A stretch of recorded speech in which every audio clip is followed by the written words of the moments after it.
Good afternoon, everyone. Good afternoon. We're going to start off tonight with prayer. For those who'd like to participate, please do. Our gracious Heavenly Father, we come to you tonight asking you to give us strength and wisdom to make the right decision. We also ask you to cover the citizens of Saginaw along with the workers and the world.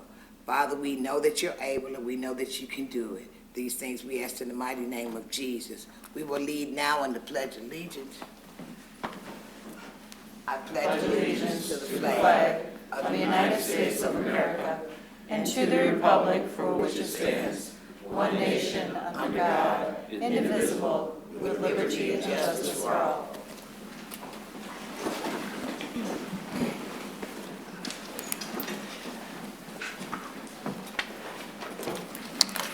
Once again, good evening. I'd like to welcome you to our city council meeting tonight. Just a couple of housekeeping chores. All council people, please place your phones on vibrate. Audience, if you could do the same, we would truly appreciate it. And so with that, we're going to move right into, I'd like to remind you that during our public comments and any comments, no excessive booing, clapping, all of that is not allowed, please. Madam Clerk. I will follow up with roll call. Councilmember Lamar Sylvia. Present. Councilmember Williams. Present. Councilmember Bench. Present. Mayor Pro Tem Balls. Present. Councilmember Scherzer. Present. Member Ostash. Present. Councilmember Flores. Here. Councilmember Copeland is excused. Mayor Moore. Present. We have 8 members present, 1 excused. You do have a quorum. Thank you, ma'am.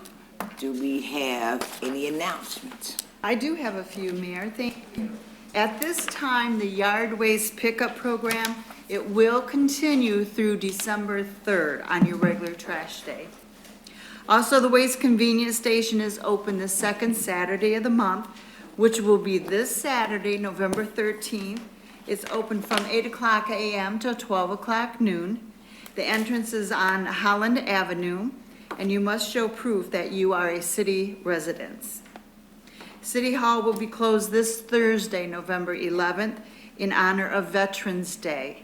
And we do thank all the veterans for their service.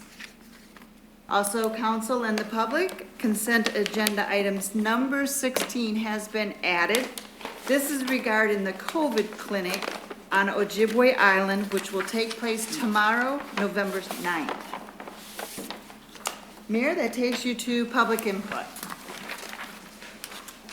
Madam Clerk. Oh, I'm sorry. Let me read the rules. Welcome to those who have come to sign up to address City Council tonight. Please speak slowly and clear so we don't miss anything you have to say. You will be called to the podium by the city clerk. Speakers will have 3 minutes limit, which is timed by the clerk, so be sure you cover your main point. Remain courteous. For the audience, remain courteous and respectful to the members of the public and to those watching on SGTV and to council, so we can give serious consideration to your concerns. Thank you, Madam Clerk. Thank you. Our first and only speaker tonight is Angie Miller. Good evening. Good evening. I'd like to come every once in a while and just give you an update on what labor's been working on. So first of all, on Thursday, October 21st, over 100 labor individuals came together and our friends and allies out at UA 85 on Bay Road, and we packaged up 50,000 meals in 2 hours. That was a joint effort between Bay, Saginaw, and Genesee County. So 16,000 of those meals came to Saginaw County, with meals going to First Presbyterian Church Pantry here in the city, Heart of Saginaw, Mustard Seed, New Beginnings on Hess, and St. Paul. And then the remainder went out to the county. Then on the morning of October 23rd, Union Women, in partnership with United Way, gave a Saginaw City resident the freedom to come and go from his home when we helped build a ramp on his home. Those women came from UWUA 104, UAW 699, UAW 668, UA Local 85, UAW 6000, CWA 4108, and SCIU 517M. So it was a great project, and we were able to increase a young man's independence. Thank you. Thank you. Madam Clerk. Mayor, you are now at remarks of council. Council, you have 3 minutes as well. Please speak slowly and clearly so we understand what you have to say. Tonight, we will begin with Councilman Williams. Thank you, Mayor. 1 moment, would you, Councilman Williams? I'll give you 1 minute, yes.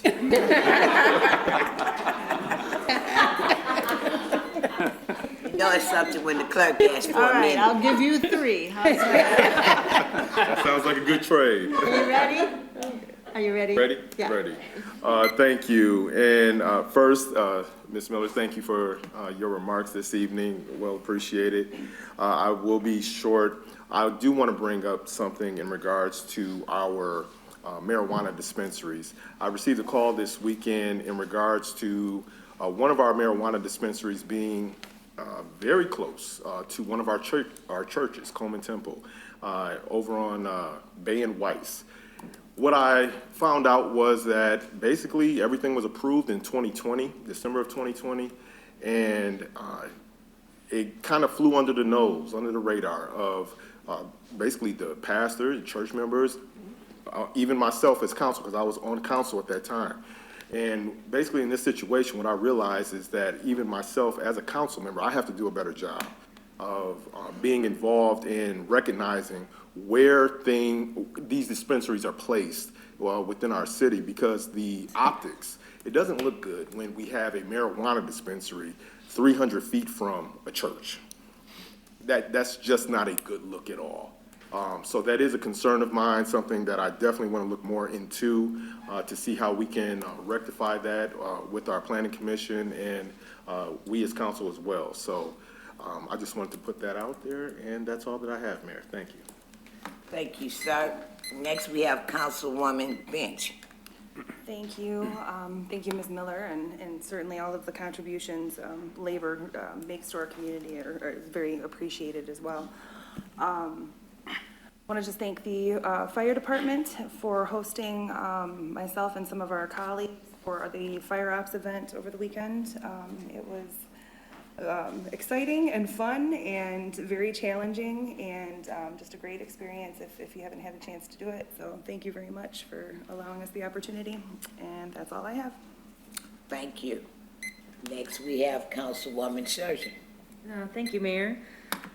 Thank you, Ms. Miller, for coming in and sharing the great things that the union is doing in our community and continues to do. So we appreciate all of the hard work that you guys bring forth. I also participated in the fire ops, so Chief Raines, thank you to you and all of the firefighters of the city of Saginaw. You are heroes. I already knew that, but wow. It was quite an experience to go into that burning building, and when they said the stairs were narrow, they were not joking. But I put out the fire, so that was a great thing. I'm very excited and looking forward to participating in the holiday in the heart of the city, in the parade. I hope all of my fellow council members join us on the float. I am collecting money to help contribute to that, so if you can fork over a little bit of change, we'd appreciate it. But also, I'm asking all of council to please share what Christmas means to you and send it to me so it can be added to the float decorations. That's all I have for tonight. Oh, thank you. Sorry. Next, we have Councilman Ostash. Thanks, Mayor, and welcome to everybody tonight and for coming out to join us in the chamber and for everybody watching from home. Again, I'm just going to reiterate to Ms. Miller, thank you for the update. It's always exciting to hear what the unions are doing, and a ramp build for somebody to give them access to and from their home is huge. So thank you to the unions and everybody that participated in that. I too was participated in fire operations, so I'm not going to rehash a lot of things, but it was an experience, and it's really an honor to see what our firefighters do for the city as well as our police departments, because I've rode with them too. So thanks to everybody who's serving in our city, providing that safety for our residents. Also this week, over the last 2 weeks too, we also had some Arpa open houses. So I want to thank all the folks, if you're listening, that came out to talk to the council members here in the chamber one-on-one. It was really good to hear some of those ideas. Also on our agenda tonight, there is an item for some new signage to go up in the city. So I want to thank the leadership of Saginaw's class of 2015 for some new signs that they're proposed to putting in our city, and one is in Bliss Park for some of the renovations and some of the stuff that is going on over there. And another thing too, the East Side Soup Kitchen is also looking for volunteers. So if you have some time and you'd like to get a hold of them at 989-755-3663. They're looking for volunteers from 8 a.m. in the morning until 2:30 p.m. in the afternoon. I will also be participating in Holidays in the Heart of the City, so I will be with you. We and my Victorian folks will be walking again this year along with our float, and also participating in the events in Old Town for the lighting ceremony the night before. And last item I want to talk about is Great Lakes Bay Pride is having a holiday social. It's going to be held at the Saginaw Club. I do serve on the board of directors for this, and tickets are $25, and it's going to be on December 4th from 6 p.m. until 9 p.m. So heavy hors d'oeuvres and a lot of just conversation and kind of recapping the year. Thank you. Thank you. Next, we have Councilman Flores. Thank you, Mayor. And then also, happy 1-year anniversary to Councilwoman Lamar Sylvia, and then Councilman Copeland, who's missing, but we've been on here for a year. You can't tell the difference, right? And so we've done, like we had talked about before a year ago, you know, things had been changing, and then we were hoping to make sure that the city has more avenues to make sure that council members are able to cooperate with our citizens. And I think that that's been something that we're working on in total. Additionally, I had mentioned last year at this time that my son would be in the back playing his Nintendo Switch, which he is doing right now, right? And we had to bring him here because we don't have a babysitter. But thank you to my son, Elliot Michael Holmes, who is with us right now and has been part of this journey all along. So thanks so much. And then also, thank you to the folks that have done the ARPA meetings in the past couple of weeks. We had one on the 30th where the city manager had been part of that.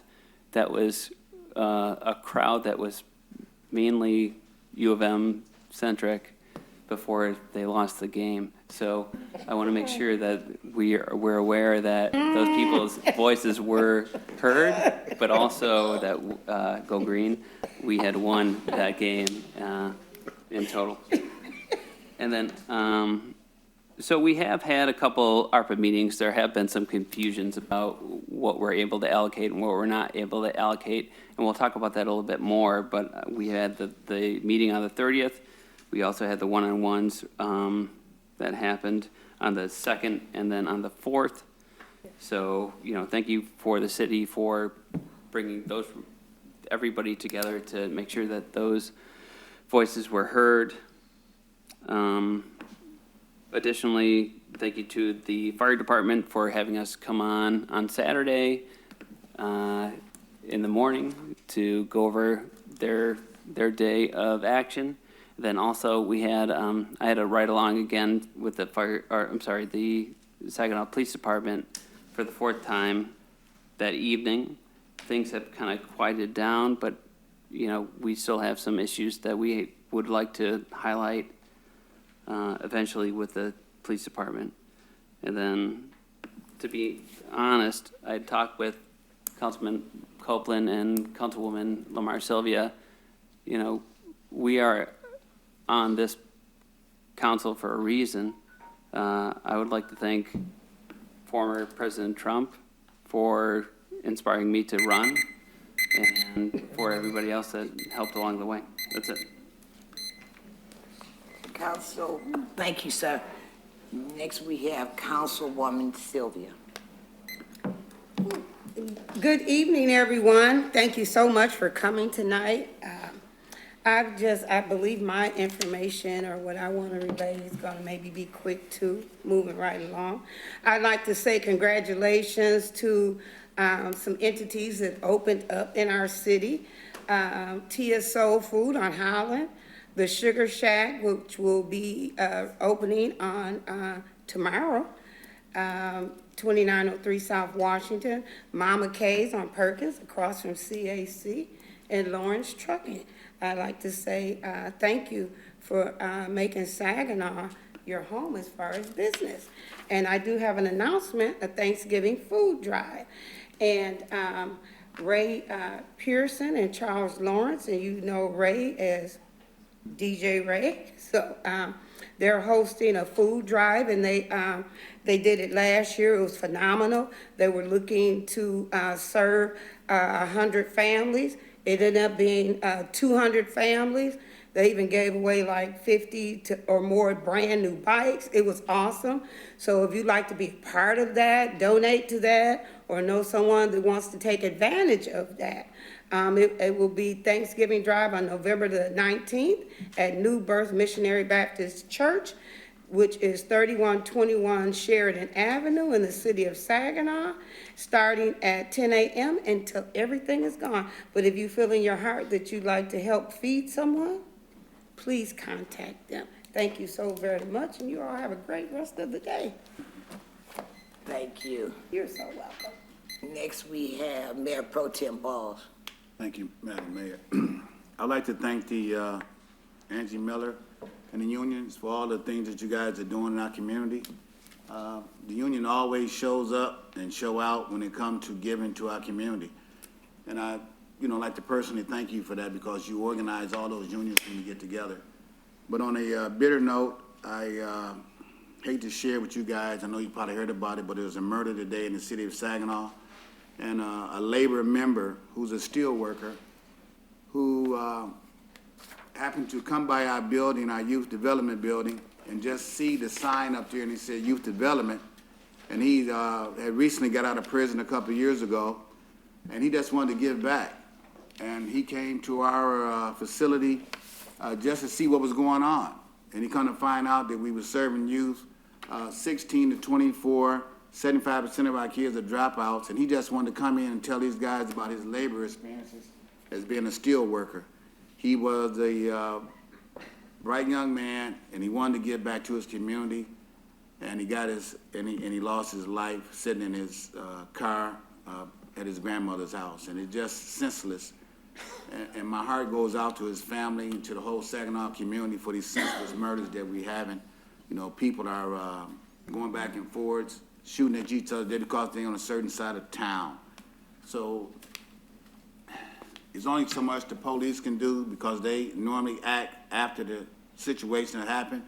But as citizens, we can get involved in these kids' life and try our best to mentor them. We know we have a problem in Saginaw. We don't have got a lot of absentee father homes with fathers, and it's up to us to try our best to engage these kids before something happens.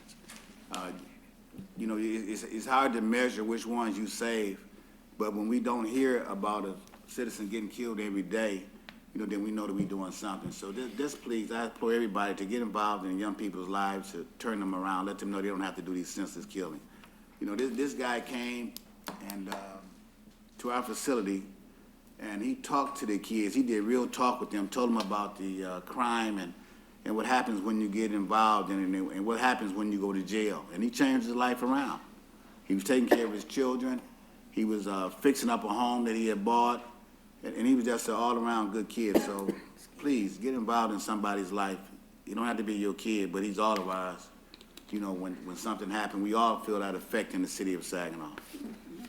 I'd like to say happy anniversary to the one-year-olds that's here now, and the citizens here. Let you guys know we appreciate having some new and young people on here. We appreciate your comments, and we thank you guys for being here.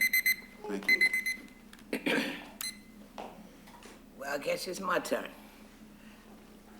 Ms. Miller, thank you so much for for my fellow council persons, all of you, you know I love you. All of you are welcome. My newbies, you're not new anymore. You have 1 year under your belt. So, we look for great things to come from you. I'd like to thank all of the citizens who came out during the open house. Your input was truly taken into consideration. This is not the end of it. We are going to do some other things as soon as we get together as a council and figure out which direction we need to go. I'd like to thank the citizens of Saginaw for the trick or trunk that we did. On the 27th, we serviced 200 plus cars, Michael, Yes. and we gave out over 492 bags in the rain. Police department, fire department, sheriff department, we'd like to thank you for helping. And I too was in the fire op on Saturday. We're not gonna talk about it. Trust me, if you are not young, don't try that. Don't try it. Cause I had the water hose and I'm supposed to be on my knees and I fell to my butt. So I had to put the fire out sitting up, not squatting. But the best part of every fire op is, y'all know what I'm gonna say, the spaghetti. They make the best spaghetti in the world. If you ever want to go and eat some good spaghetti, come eat it at the firehouse. So, citizens, please be aware, or please know that we are taking everything that you say into consideration. We don't have everything, we don't know all. So when we have another open house, please come out and support us so that you can tell us what you want or what you need to see. That is it for me, Madam Clerk. Mayor, that takes us to the reports from the manager. Mr. Manager.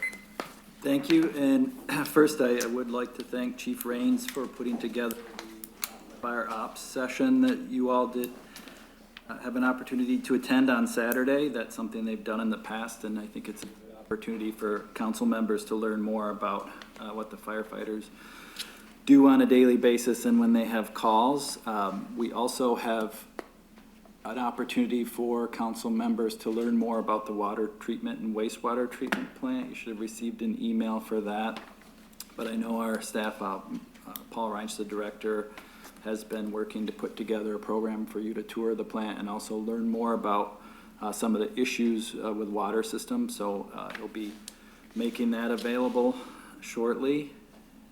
And I do want to thank council members for the input sessions that we've had so far. I think everyone participated in the City Hall open house and we did have good attendance. That's going to be important for our reporting to Treasury for our public input requirements. The session that we had was hosted by the MAC and Bobby DeLeon and Councilman Flores worked on that. And Mr. Flores is correct. We had a really intelligent crowd there, so most of them were wearing maize and blue. I appreciated that. And a further update, the Big Ten did announce that their officials made an error overturning a touchdown, which would have been 7 more points for Untrue. the University of Michigan. Untrue. So, providing that would have been 7 more points. And also thank Angie for reporting on that, and I think those are projects that they do annually, so it's good to hear that they're working on those. And also, another group, Phil Carwat and I had an opportunity to tour the Cushway home last week. Tom Mudd from the Saginaw Valley Historic Preservation Society and a longtime member of the City Historic District Commission and several other organizations in the city asked Phil and I if we would like to tour the home. I'd never been on a tour of that building. They did a great job with restoration in there. There's a lot of different collectibles that they've had from Saginaw over the years. The home is from 1844. It's the oldest surviving home in, I think, Saginaw County. And originally it was where Jake sits right now. So I think that's its second time it's moved in the city, and Mr. Mudd knows all the history of it. If you ever get an opportunity to go through it, I highly encourage that. It's a really great asset for the city. That was moved to the site at Celebration Park in 2001. The Historical Society purchased it from the owner at the time, which was, I believe, only the third family who ever lived in that house since 1844. So it's a really nice asset that we have, and they did take a lot of care in placing it in the park. It never had a basement. They put basement, additional support, so it's really great. And Tom Mudd and a few other individuals do have plans for the fairgrounds gate as well. So that's going to be an important asset, and we're trying to work with them. We have been for the past few years to get that gate into the hands of the Historic Society as well, because I think they can do the same type of restoration with that and have it open for the community. And the clerk mentioned agenda item that was added. So that is a vaccine clinic that the health department is hosting at Ojibwe Island. They contacted us a few weeks ago about sites where they could do that. I was contacted last week by the health department to see if we could waive some of those fees associated with the use because it's an event for public good. I cannot waive fees, so that's what this agenda item is doing, is asking council to waive the fees associated with that so they can have the vaccine clinic on tomorrow. And finally, I attended a meeting today with representatives from the Michigan Department of Labor Economic Opportunity regarding the Michigan New Economy as a topic, and that is a program or ideas that the governor has put together, has a long-term plan, and some of the other Arpa goals and economic accomplishments in Michigan. So if you get an opportunity to look at that, I encourage that as well. It's on the state of Michigan's website, michigan.gov/myneweconomy, and it lays out some of Michigan's biggest economic challenges. 1, too many low-wage jobs. 2, not enough workers. 3, more good jobs require more skilled workers. 4, we can't ignore small businesses. And 5, vibrant communities are a driver of economic development. We talked a little bit about that at the last council meeting when I was talking about some goals regarding ARPA funds, and we talked about increasing our population, attempting to have programs where we can increase our population back to that 50,000 number. And I think a lot of those opportunities do go back to that increase in population and bringing more jobs, stabilizing our economy, and also helping us maintain our eligibility for HUD entitlement status. So I think that it ties nicely with what we talked about, and I think that's if you have an opportunity to look at that, check it out and see what some of the things that the state is recommending there. And we have a presentation this evening, and Brian Kemmeler with Plant and Moran is here to talk about ARPA and some of the revenue loss calculations. For those of you who aren't aware, Plant and Moran is the city's controller. They have been the controller since 2008. Before that, is a little historical perspective. The city of Saginaw, prior to Plant and Moran serving as our controller, was 6 months to a year late on the 2 audits previous to them coming on board. So we had a city employee who was a controller and accounting staff. There was a lot of turnover there, which has been an issue with a number of local units over the years, particularly with financial issues. And we had probably in excess of 20 audit sightings, maybe more than that, maybe close to 30. They came in, and in short order, those were cleaned up, and our audits have been very good since then. So we did work on some of the revenue loss projections, And we asked Plant Moran to review that work as well. So I think they have a general update here, general information here as well. So with that, I'll ask Brian if he can come to the podium and present. Good evening, everyone. Good evening. Evening. Thank you very much for the opportunity to come speak with you. As Tim mentioned, we've been working for the city of Saginaw for quite a while, but I've never had a chance to come here and address this body. So on behalf of Plant Moran, thank you very much for the opportunity to serve the city of Saginaw all these years. We greatly appreciate that. With me tonight is Amanda Cronk, one of our senior managers. She oversees our on-site folks, and so she's very in tune with what is going on here at the city in the accounting department. My job with the firm, I'm a partner, been with Plant Moran for 23 years. I oversee the entire group that provides this internal accounting service to approximately 80 municipalities a year. So I have my own book of business and my own clients. I have within arm's reach of Saginaw, so I kind of know what's going on in the details every year, but I trust Amanda and our team to take care of you, and they do a very good job. We do have, the first few slides I'm going to let Amanda cover is more of an overview of the ARPA program. I think you know all or most of that information already. I know you've had many conversations about it and had other speakers. But then halfway through the deck will be really, I think, what is the meat of the presentation, the thing that we're here to talk about. Number one, the revenue loss calculation, which is very confusing. It's confusing to us.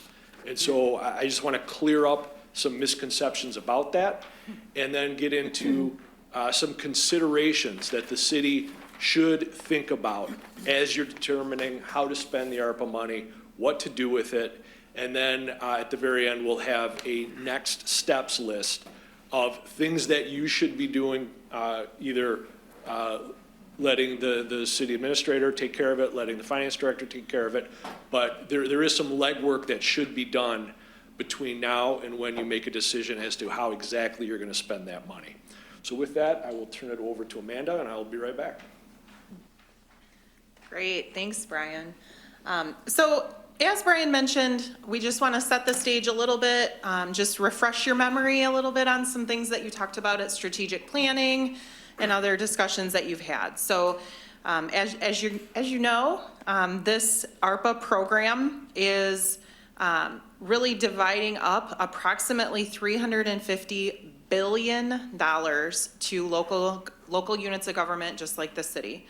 And due to your metropolitan or entitlement community status, you have received half of your expected allotment of just over $52 million. So the city has received that first payment and is expected to receive the second payment in the coming months, estimated in the spring of 2022. So just a quick reminder here on broad categories. We like to refer to them as the 4 pillars that you can use the ARPA money on. So you can see here items 1A and 1B are focused on public health expenditures and addressing any negative impacts to the community regarding or related to the public health emergency. Providing premium pay for essential workers. Number 3, as Brian mentioned, is the lost revenue pillar. And then the last item is really focused on infrastructure in the water and sewer space and broadband. So let's talk about and remind everyone what we can't use the money on. And that's really focused on these few bullet points here. So we can't make additional contributions to MERS or fund any sort of pension. We really can't pay any debt service on current debt, reduce taxes, match for federal grant programs that require match, and we can't save it for a rainy day, so we can't bank it. So Brian is going to move into the lost revenue replacement calculator and the considerations that really go into that. Thank you. So before I get into this, I just want to make sure everyone understands, the people at home, people in the audience, council as well. So when the federal government gives you money, they are very strict about how it's used. So they provide guidelines. It's usually written into the law that this is how money can be used when we give it to you. That first initial law is usually very difficult to comprehend. And so they follow it up with a series of frequently asked questions.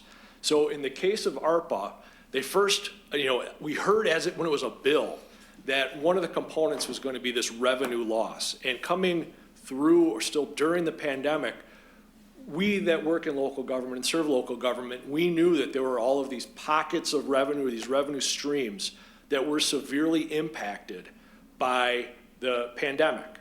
So, when the world first fell apart, state share revenue, which is tied to sales tax, fell off a cliff for a couple months. And then it came back. So when we first heard that revenue loss is part of this, we're like, well, great. That couple 100,000, $1 million, whatever your state share revenue was for that period of time, we get to recoup that, right? No, that's not it. All of the district courts were shut down. They couldn't process tickets and citations. Well, we can just recoup that, right? No. So through these FAQs, through the additional guidance, it's become clear what they really meant. And so there's this formula that they put out, and it's confusing. So it's not targeted at the individual revenue streams that municipalities were hurt by. Income tax. When people stopped coming into a city to go to work, they stopped paying income tax to that particular city because they were working from home. Myself, because I work in so many cities, normally I have to file city income tax in 4 or 5 different places. Last year, I didn't. I only had to file one. So all of those communities that were counting on my money, they didn't get it. But they don't get to use revenue loss either to replace specifically that income tax. The formula is citywide. So it's not these individual streams, it's look at the entire picture. And it establishes a base year. So the last fiscal year that you had prior to the beginning of the pandemic in March of 2020, so in your case, that's June 30, 2019, that becomes your base year. And we're going to compare all future years to that base year. Now, you get an audit every year. Tim just talked about it. You get a clean audit every year. Those are very reliable numbers by the time we've done our work to close the year, by the time the auditors have done their work on it and really kicked the tires on it. That's great. However, our friends in the federal government, when they put out the guidance, they told us you're not using the fiscal year. You have to use a calendar year. So even though your audit and all of the records that we talk about every year and the way that your budget's put together is focused on a year ending June 30, these magic milestones in this act are 12/31. Folks that don't do accounting or work in finance might say, well, who cares? It's all the same, right? You just pick 12 months and that's what it is. Well, no, because certain things in government are cyclical and they happen at a certain period of time. Not every month is the same as the month before or the month after. So it really does matter what months we're looking at. And all the work that goes into your audit, that's all to make things true as of June 30. So there's all these adjustments that happen in the month of June. So now if we're going to compare a calendar year to that June 30, 2019 fiscal year, that, to my mind, and I do this every day, but to my mind, it's like, well, what about those year-end adjustments? When do we recognize them? Property taxes get levied on July 1, and we collect them over a few months, and then we don't collect them anymore, and then we settle with the county, and then they give us our delinquent taxes in the spring. So we levied in July, 12/31 happens, now we're in another calendar year, and we get last year's delinquents. When do we recognize this money? And unfortunately, the FAQs that have been provided by the federal government are not great yet. They've provided additional information, but the questions that I just asked are not included. And so there is still some gray area as to what we're supposed to do with this revenue loss calculation. So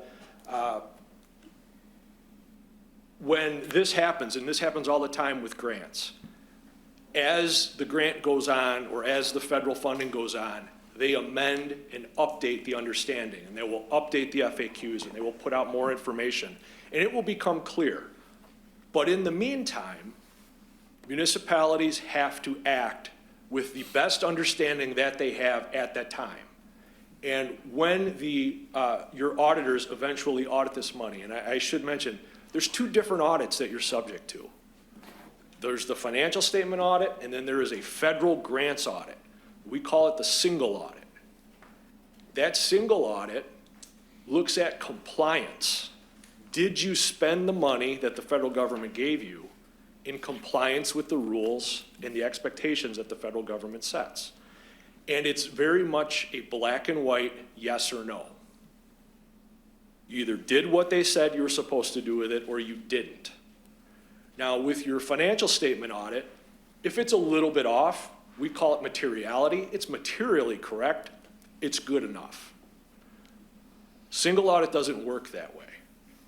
Now, if you make a mistake in your financial statement audit, you get a finding. Those are called material weaknesses or significant deficiencies. So as Tim mentioned, you had a bunch of those back in the day, and you don't get those now. But really, they're kind of a slap on the wrist. Not much happens thereafter, other than the fact that you can't stand proudly behind those financial statements. It's a little bit messier. But with the single audit, if you fail that audit, the federal government can ask you to repay the money that you misspent. And so there's a lot of risk associated with these federal grants. There's a lot of risk with this revenue loss calculation. Now, there is some nice things in the calculation that they've given us. So in Michigan, we don't usually get 4% inflation. In fact, in the 27 years since Proposal A, we've only exceeded 4% once. It was 4.4. But over the 27 years since, I believe the average inflation number in Michigan is closer to 2.2. So the federal government's saying, well, you should get 4.1. And so as part of this calculation, from that base of June 30, 2019, we get to say, well, if there wasn't a pandemic, if things were going according to plan normally, we should have gotten 4.1% per year, greater than that base year. And so when we go to do this calculation and compare your actual results to what this revenue should have been, according to this calculation, you're going to get a bigger revenue loss than if you just compared year over year, or what we would normally expect. Another part of this calculation is you get to measure it at 4 points in time. So this is a long grant. You get to spend this $52 million from now all the way until 12/31/2026. It's a lot of time. It's also not a lot of time, and we'll talk about why that is. But you have to commit the money by 12/31/2024. So over the next several years, you're going to measure this revenue loss at 12/31/2020, which is the one that we've already done and are still refining. 12/31/2020. We're going to do it again 12/31/2021, and do it again in 22, and do it again in 23. So why are we doing all this? They gave us rules. What's the point? Let's just go spend it on what we want to spend it on, build what we want to build, provide what we want to provide. Why? Well, because this one of the 4 pillars strategically is the best one to spend. This provides the most leniency, provides the widest berth. If you refer back to the slide that had options 1 and 1A, those are pretty specific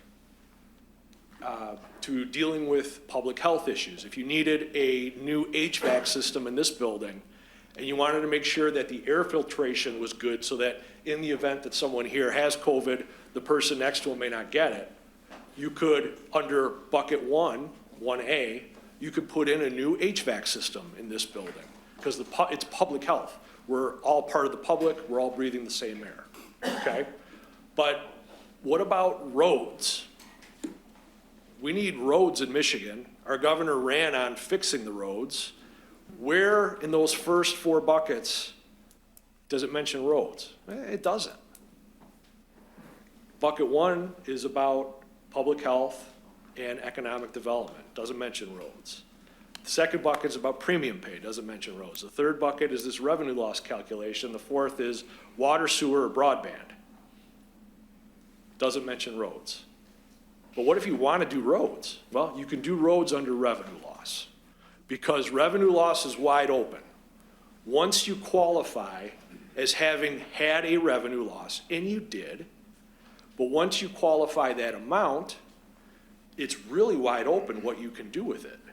You want to do roads, you want to do bridges, you want to build something that's not water, sewer, or broadband, you want to buy a fire truck. The only things you can't do are the ones that Amanda mentioned on that one slide. You can't pay pension, you can't pay your debt service, you can't cut taxes. But you can do all of these other things. So strategically, revenue loss of the 4 options, in my mind, is the best of the options. Now, after those 4 measurement dates, are you going to have $52 million of revenue loss? Probably not. I don't have a crystal ball, but I'm saying probably not. You're really not going to know until you go through each of those calculations over the next several years.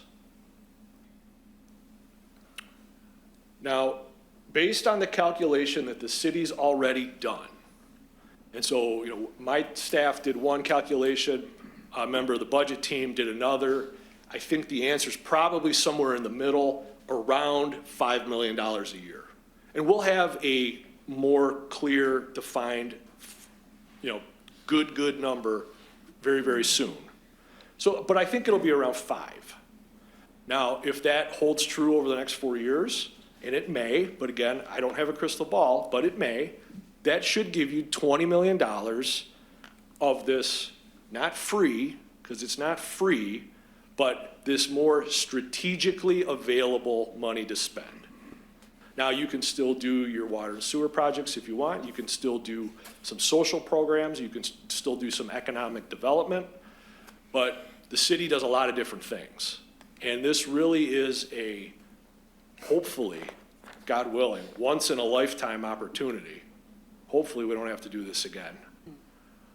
But it's a once in a lifetime opportunity to take care of a lot of things that may be going on here in the city. So our recommendation is to consider this revenue loss for what it is. It's an option to spread money through the city operations in a way that the other 3 buckets don't allow. Couple other things to consider. So you do have until 2026 to spend the money, but you do have to commit the money. That's the wording used in the act. You have to commit the money by 2024.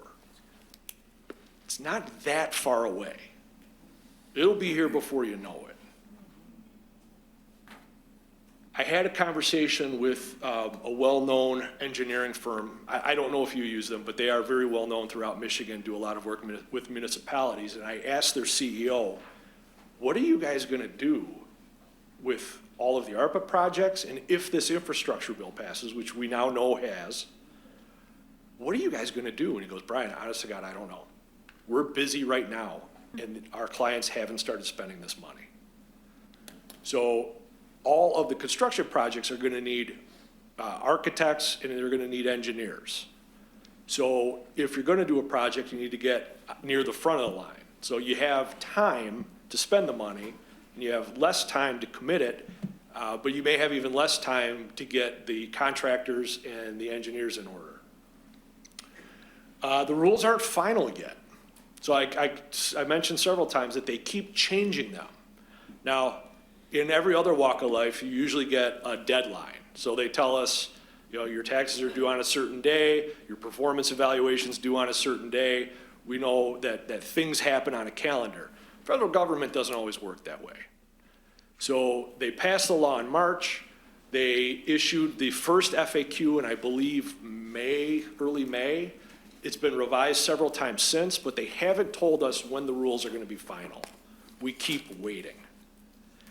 The period of them accepting questions from the local government community, from the accounting community, that passed in July. So we were kind of hoping that they would tell us by now what the final rules are, and they haven't. So things could change. Fingers crossed, the first thing that they should change is getting rid of that 12/31 measurement date, because that makes it very, very complicated for us to figure out what revenue goes where for your year that normally ends June 30th. The National League of Cities, so I believe you belong to the Michigan Municipal League, so every state has a version of the MML. The National League of Cities is the umbrella that all of those 50 states talk to. And so the National League of Cities, that was, I believe, their #1 recommendation, was just make it fiscal year for everybody. This will be a whole heck of a lot easier. So we're hoping that changes. But there may also be other things related to projects that could happen, or more definitive things that are included or excluded.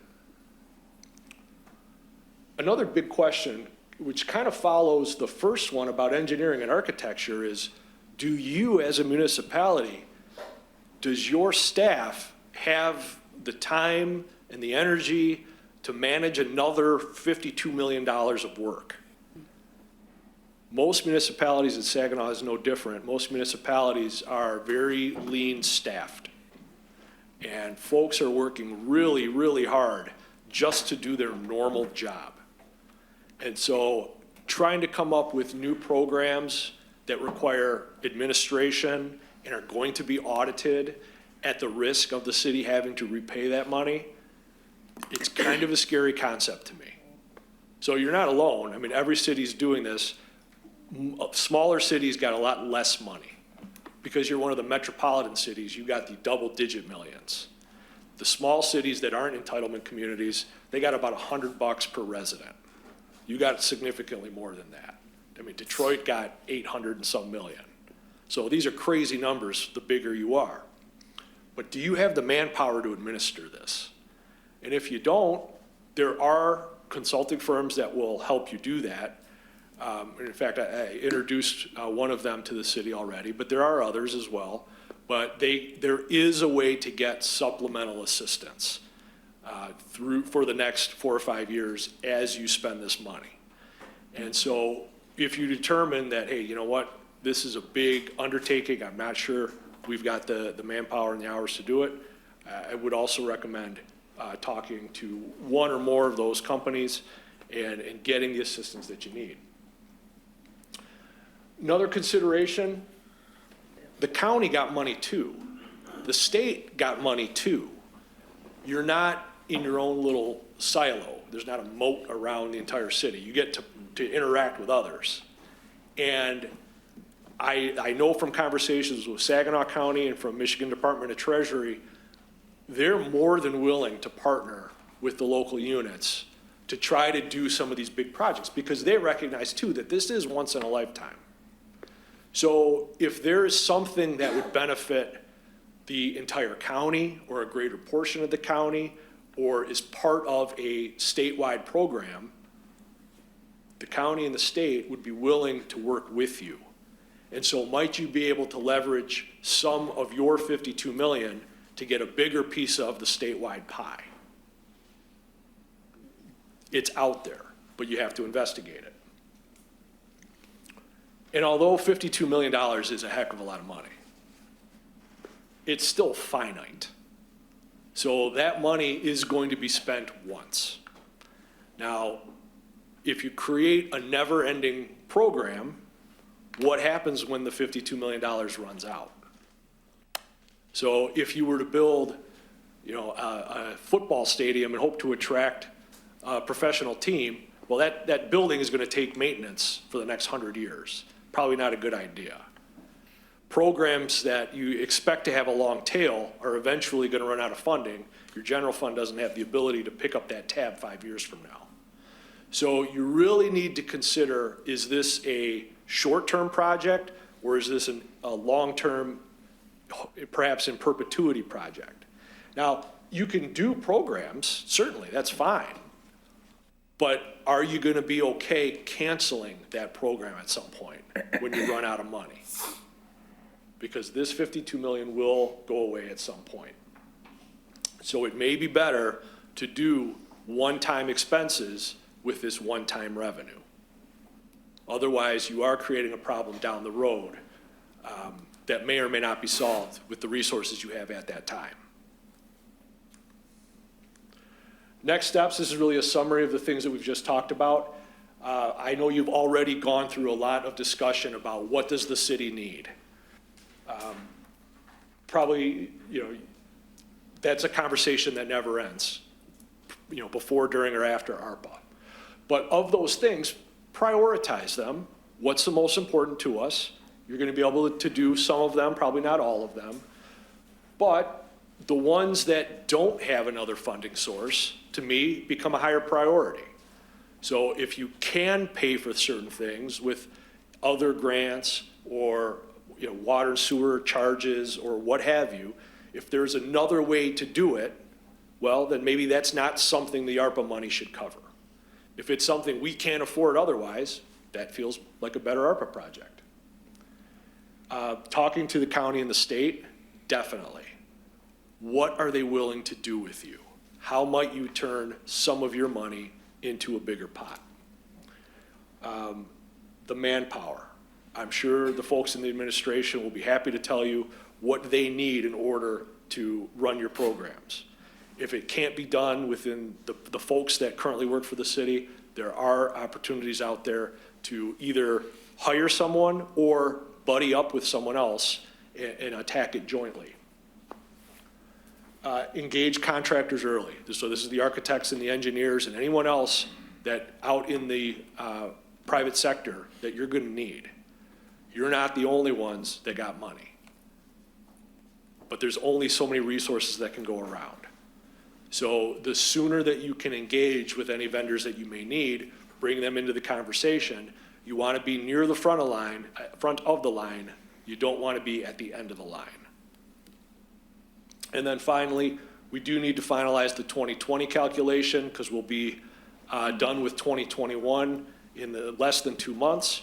And that will give you a good idea about what you have available for the revenue loss calculation, which then opens up a lot of possibilities as to what you can do with that money. That's it for my prepared statement and comments. Are there any questions that I can answer for you this evening? Do we have any questions? I'm thinking about a community.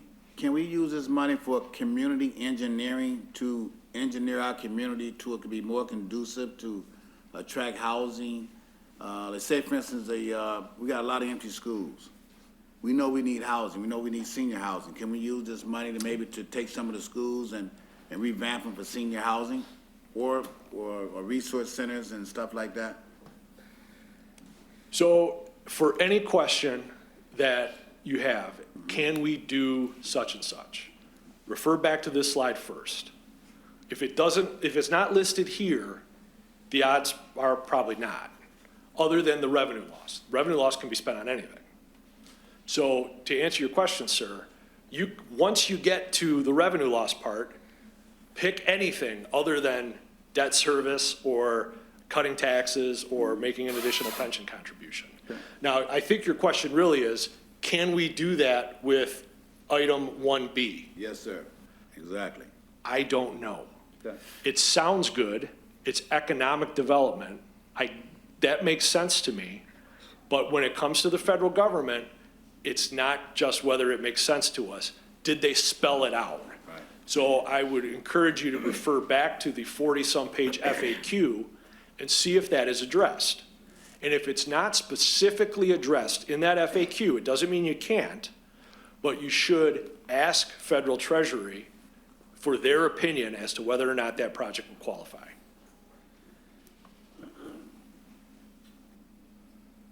I had a few real quick here, especially with 1A, 1B, and 2.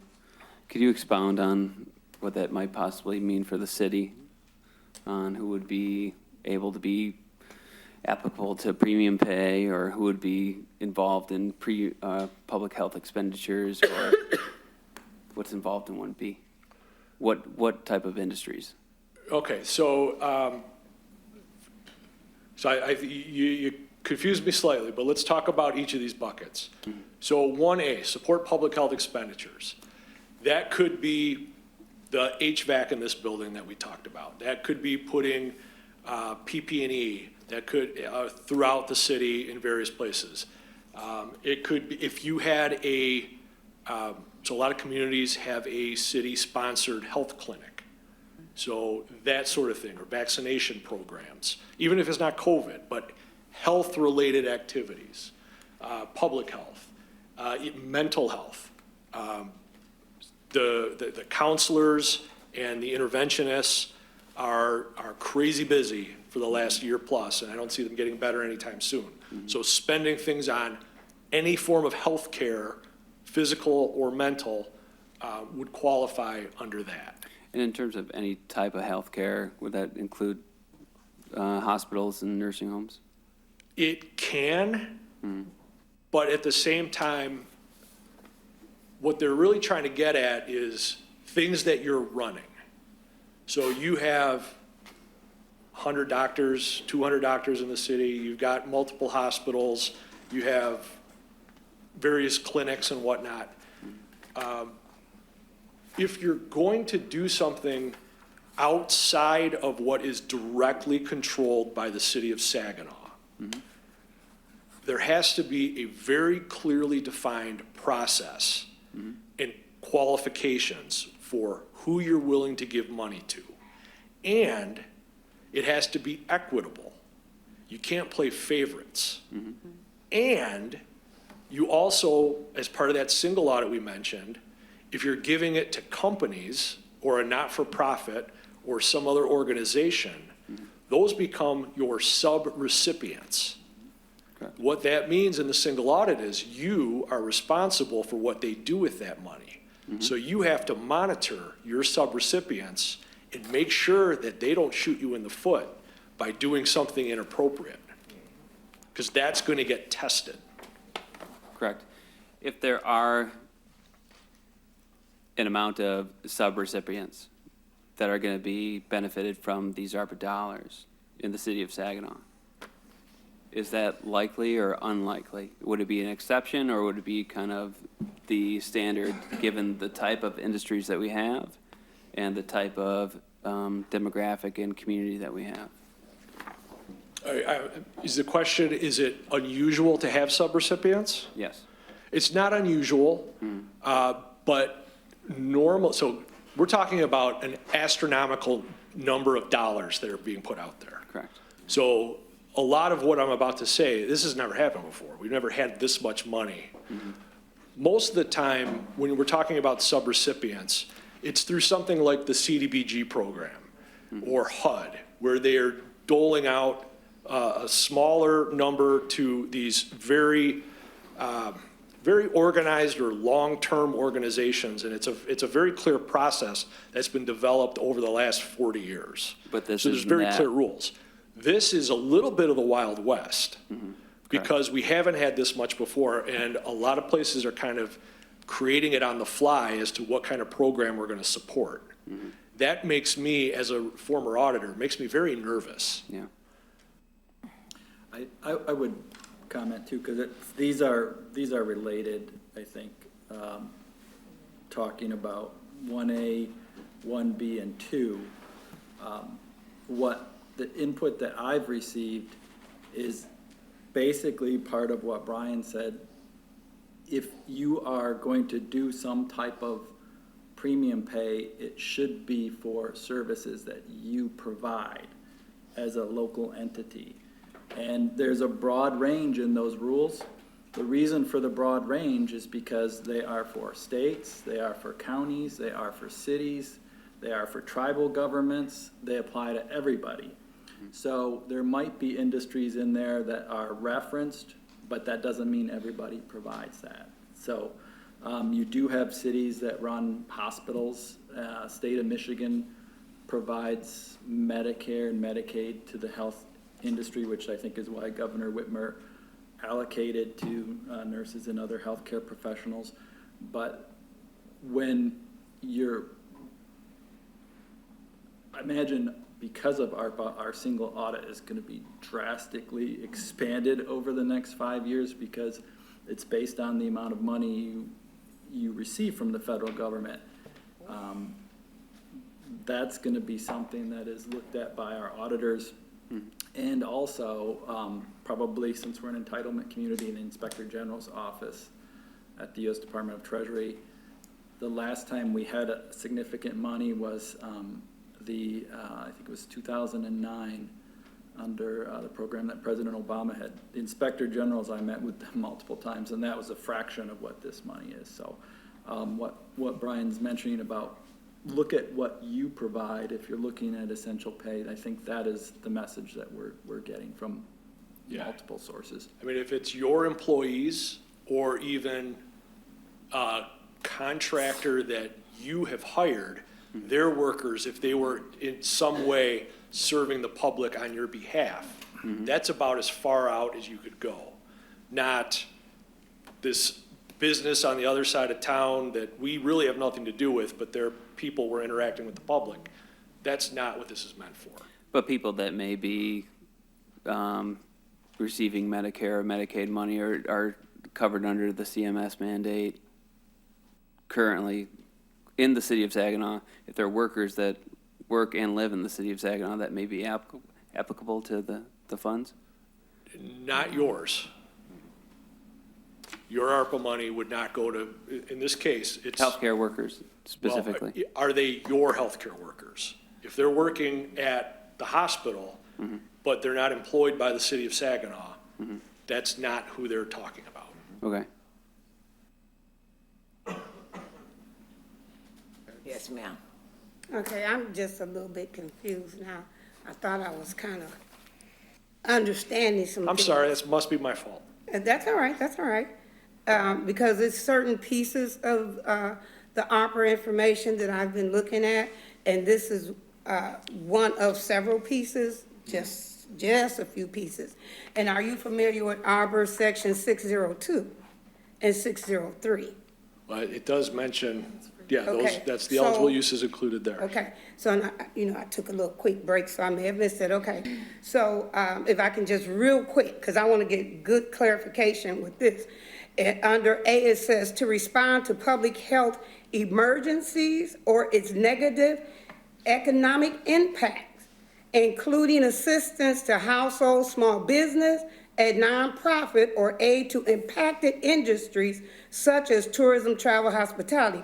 Go down to sub B2. And it actually says support hospitals, healthcare workers. Go down more, alternative care facilities. Go down, long COVID care, medical expenses. Then go down to A sub C, D1, community health workers. I want to get a good understanding on how it does not affect people in those industries. Am I reading this incorrectly? Please. I would just, I'll let Brian address Please that help. too, but as I mentioned, a lot of counties own nursing care facilities. So that would apply to a service they provide. To the county. Yes, Okay. there are several counties that own medical care facilities. There are cities that own hospitals all across the country. And Saginaw does not own any. City of Saginaw does not own any Okay. hospitals. We don't own any care facilities. We don't run any clinics. Potentially, we could have a nonprofit come that wants to provide vaccinations, that has a project like that. That's something that you probably could put under 1A or 1B, or Okay. provide some other type of healthcare, because you can tie back negative impacts of COVID illustrates negative impacts on our community. So could you potentially use that funding to address general healthcare? Yeah, that's probably something you could do. We'd want to look at it further and look at the specific project, but everything in those, there's a lot in the rules, and they apply to everybody. So they're trying to address anything they could at the time, and then they have that input period that we talked about to get the questions from all the areas as well. And we will work with the county on projects, as Brian said. In our meeting today, I mentioned to the state of Michigan that what Brian has in his presentation about limited capacity, we'll look to the state of Michigan for projects or expenditures that they allocate ARPA dollars for as an example, but then we do have to research that further. But potentially we can leverage those projects with state dollars and county dollars, but they still have to fit into that. How does the city provide those does the city provide those services, and how does it fit? Okay, then the other part of that would be like, say, for instance, Joe Blow lives in Saginaw and owns a facility. That would be the one question. And then the next part would be, what about the residents at that facility and they actually live in the city of Saginaw? So is there a way around that? Is it still you gotta just pick and look?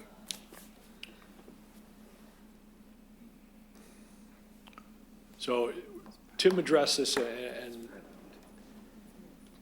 it's got to be a service that you're already providing or that you're already overseeing. Now, you can go to that subrecipient level, but there needs to be a really, really well-defined set of criteria as to who can participate. And then you have to administer that criteria. And then you have to police the people that you let participate and make sure that they do the right thing.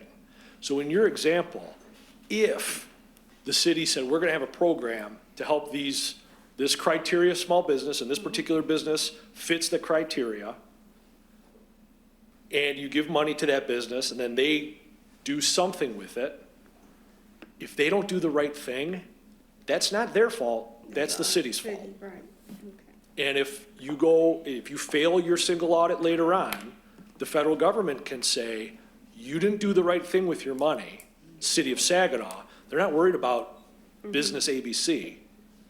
City of Saginaw, you pay us back. Now, this happens all the time. There's a city, I won't say their name because I don't want to embarrass them, but they're on the west side of the state, and the governor will be there tomorrow. They had to repay $100,000 of CDBG a few years ago. Imagine if you had to repay $5 million. Your budget can't handle that. The more intricate you make this, the more at risk you will be. Okay.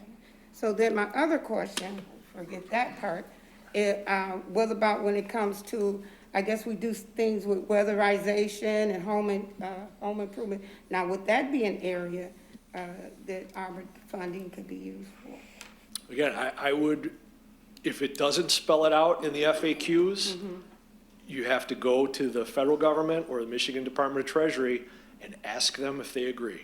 Okay. Okay, thank you very much. Thank you. And there is that ability to go to them and ask if they agree before we allocate this fund. Absolutely. Correct. So there is no final guidance on what we can and can't approve yet. Correct. The rules have not been finalized, but every city in America is asking these same questions. Yeah. So there's some stuff that's very clear. You want to put in a water main, put in a water main. That's very clear. But the questions that you're getting at, it's very gray, and I applaud you for wanting to do these things to help folks. But if it's not clear, it may take you 2 years to get an answer from the feds. Because everybody's asking these same questions, and they can only move so fast. And if we have certain communities that are already allocating money, to say there's a community in California that had allocated $1,000 to each grocery store worker that had worked. Who's to say that they did the right research? Yeah, I agree. I totally agree. But I guess he can But ask this is. My we parents have to- always we have to told me, if your understand- friend jumped off the bridge, would you follow? I'm like, no, I wouldn't. Nah, but That's not a I good don't, idea. I don't agree with that analogy. But we do have, this is not something that we're used to, right? This is something that is totally new. This is something that we are gonna have to look to other communities to either take the lead or take example or deter from, correct? I would say we do the analysis ourselves. I would not recommend looking at what another community does and assuming that's correct, because we're on the hook, Correct. not the other community. And we are not done with the analysis as of yet, correctly?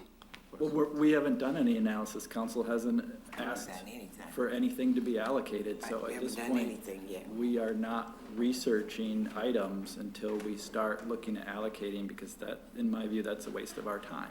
Yeah, and I so- think one of the main frustrations that we had seen from the meeting on the 30th is that there is no avenue to have people apply for these ARPA funds, and that it is, and I do applaud the city for taking the time to make sure that we're crossing all our Ts and dotting all our Is to not have this issue come up.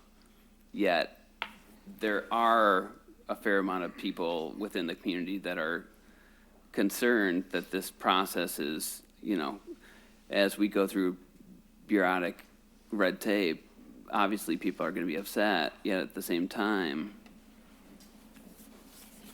until we come up with final rules, right, from the Treasury Department. Even once the rules are final, they're still going to be subject to some interpretation. Yeah, correct. Yet at the same time, and I wouldn't assume that they would be different than what the interim final rules would be. I mean, they may deviate a little bit, Yeah, but it won't be substantially different. what I don't I've think. seen from my constituents is that there are people that are desperately in need of these funds.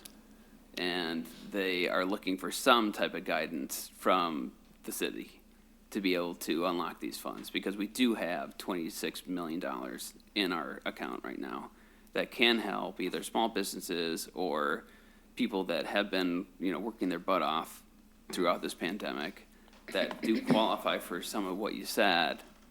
I just want to make that a point that I bring up publicly. Also, with number 4, is that changing now that we have up to $10 billion coming into the state through infrastructure? To be determined.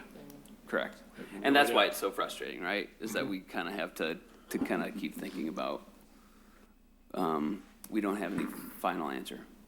I would encourage, if you're talking to people, a lot of the issues that have come up are small businesses.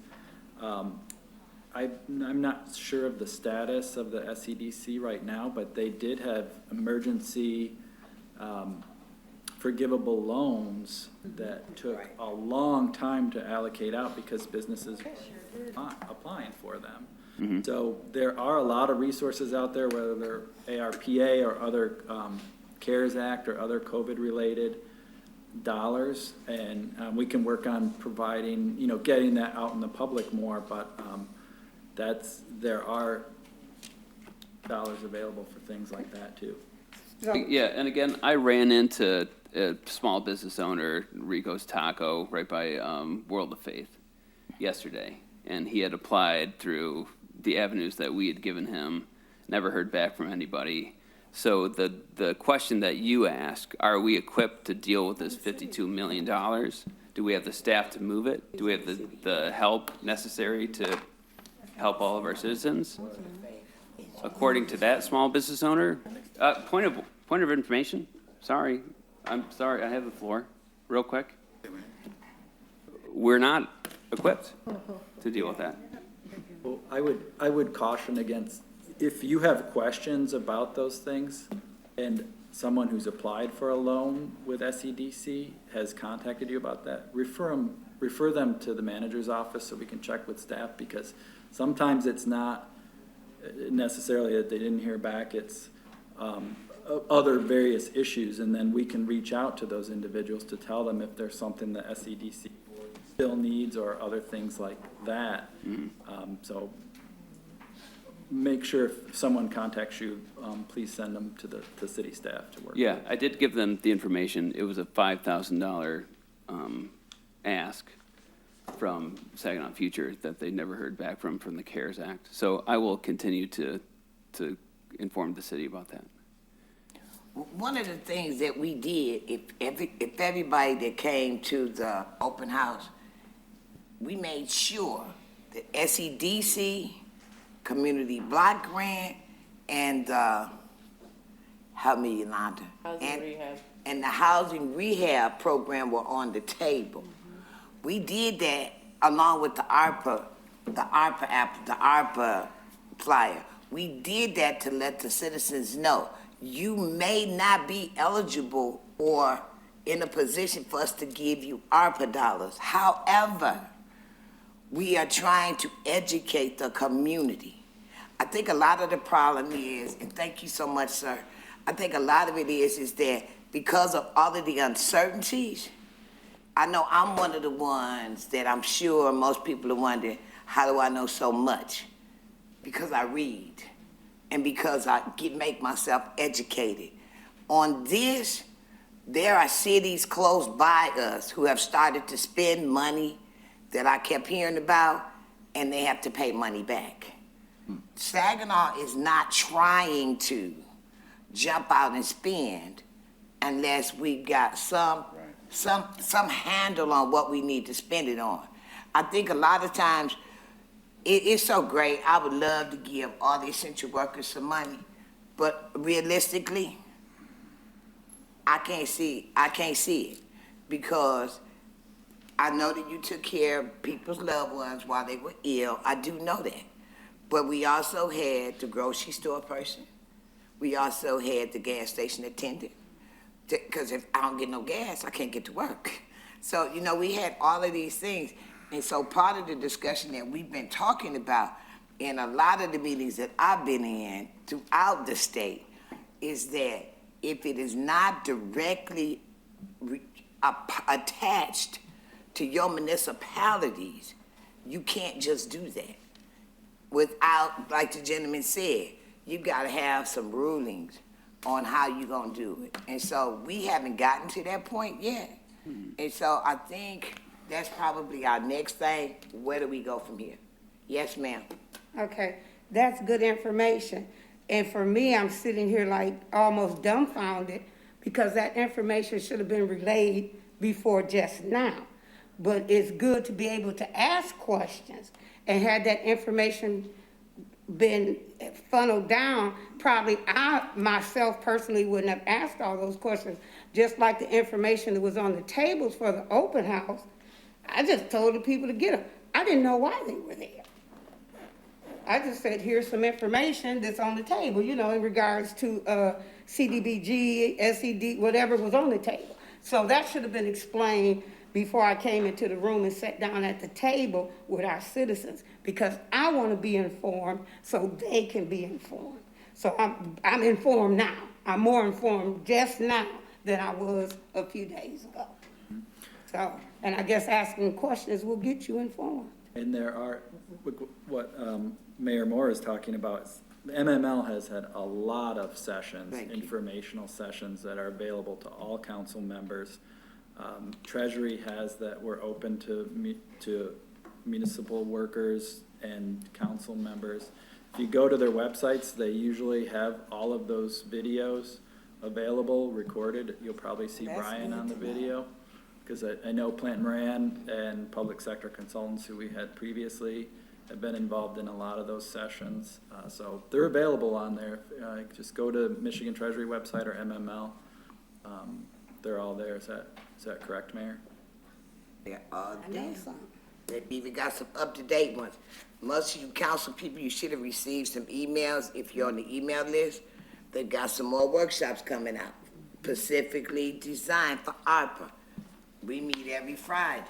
So check your email. If it's not on your email, go into the email on MML, and you got access to it, to where you can go back and look. And then if you're not sure, My door's open. I've always said that.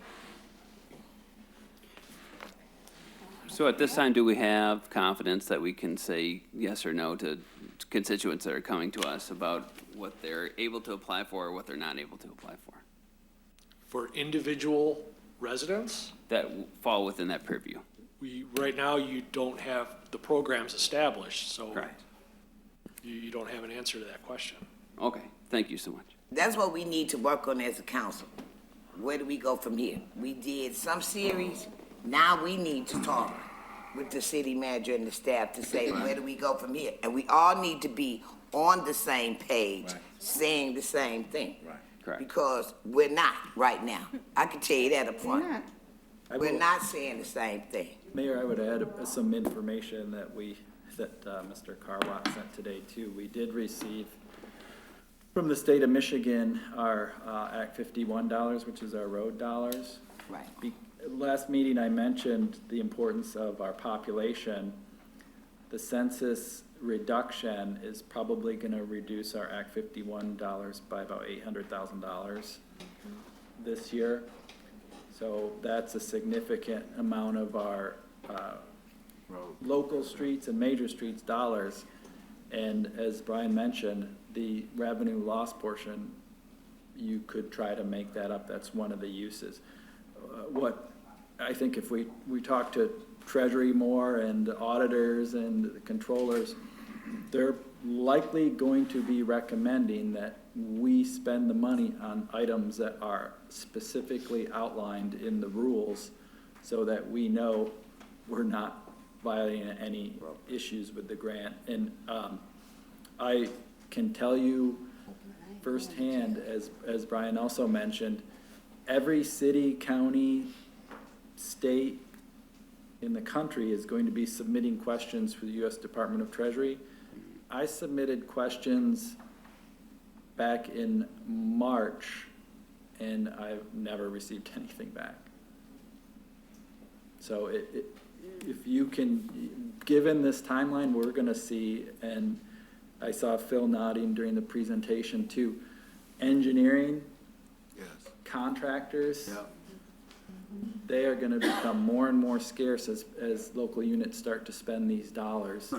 So how do you move forward with some of these projects? And not just that, we're gonna see, I think, inflated prices on a lot of the items that we use, both because of supply chain, but then the increased demand.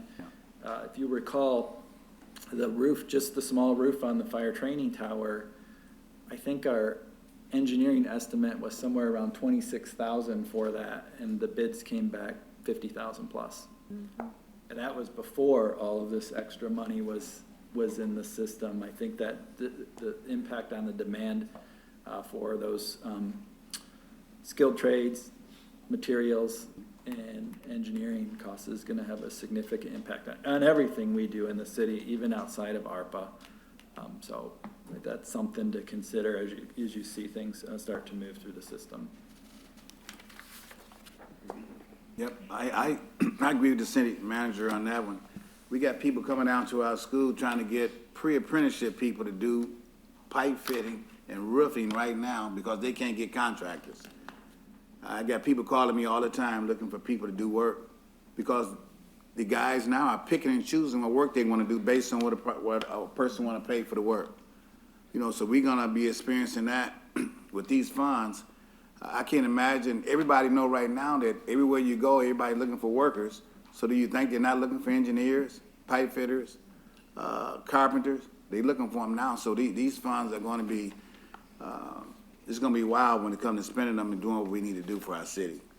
So we all gotta keep our eyes open and try to keep those kids in school. So maybe two or 3 years from now, we'll have some journeymen out there that can do the work in the city of Saginaw, and that would build our city up. If we got journeymen in the city of Saginaw, that means they're gonna live in the city of Saginaw, hopefully, and they be building some nice homes, and that would build our infrastructure. So hopefully, these funds can be used in some kind of way to build our own infrastructure with our own citizens, so. Any more questions? Yes, Bill.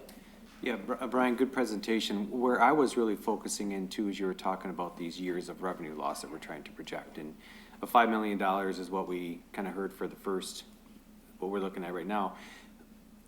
as we move into the other years, and hopefully they'll switch that calculation the way we've done this, and I think we also are members of NLC, but in my mind, I'm trying to figure, so what if we get into the next year, does that 5 million still stand, or can that change, or do we see something? Once we've determined that, that's our number, and then we can start to use that for.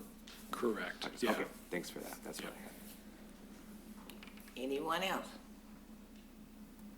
We thank you so much, you and the young lady. Thank you, Brian. Thank you for the opportunity. Thanks for Thank coming. you, Brian. Yep, so, I think it would probably benefit us in the long term to probably do some more work with Plant Moran. And we'll probably be talking more with Brian about that. The additional work is, in my opinion, outside the scope of their contractor duties, but there are a limited group of people that are doing this kind of work too. I think Yo and Yo is also looking at doing some kind of compliance work, but they are our auditor, so there probably would be a conflict with that.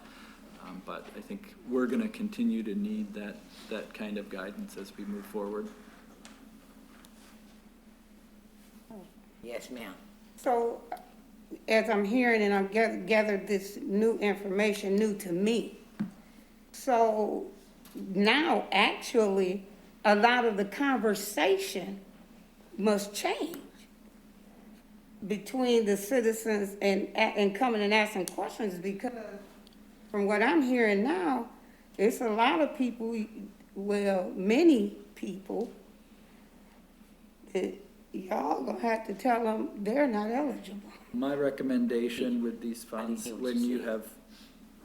when citizens bring ideas or organizations do, I listen to the ideas and I say we'll follow up and do research on that when we move forward with our funding. I do not normally indicate that it's an allowable expense unless we know it's spelled out. Their broadband, water, sewer infrastructure, those items that it specifically says right now. Everything else, we would have to do more research. Okay, thank you. The other thing was that if they have an idea during the session, I just suggested that they bring them in. Right.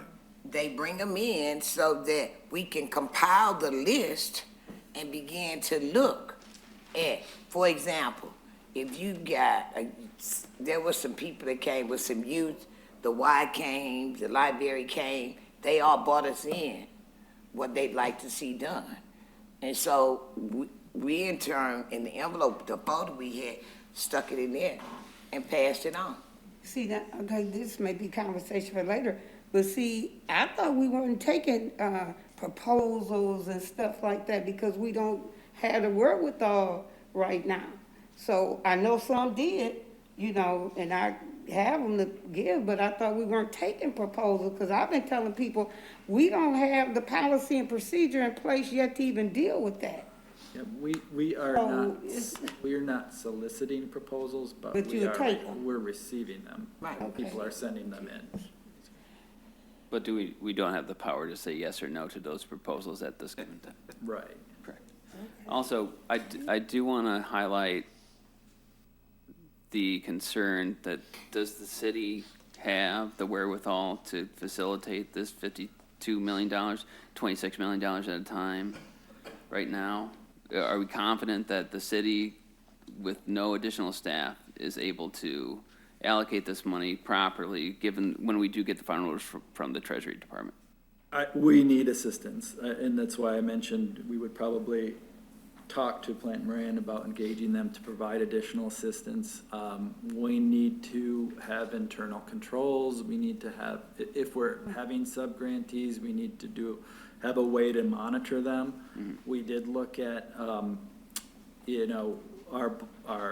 CDBG group has approved by HUD their procedures, but we have maybe 2.5 staff members that do that work. We can't add another $52 million of allocation on that group. So, yeah, we're going to have to have some additional assistance to not only push the funding out on projects that we are gonna do, but also to account for that and have the controls in place that we're gonna need for this type of work, or for this type of funding to make sure we're set up for the single audit.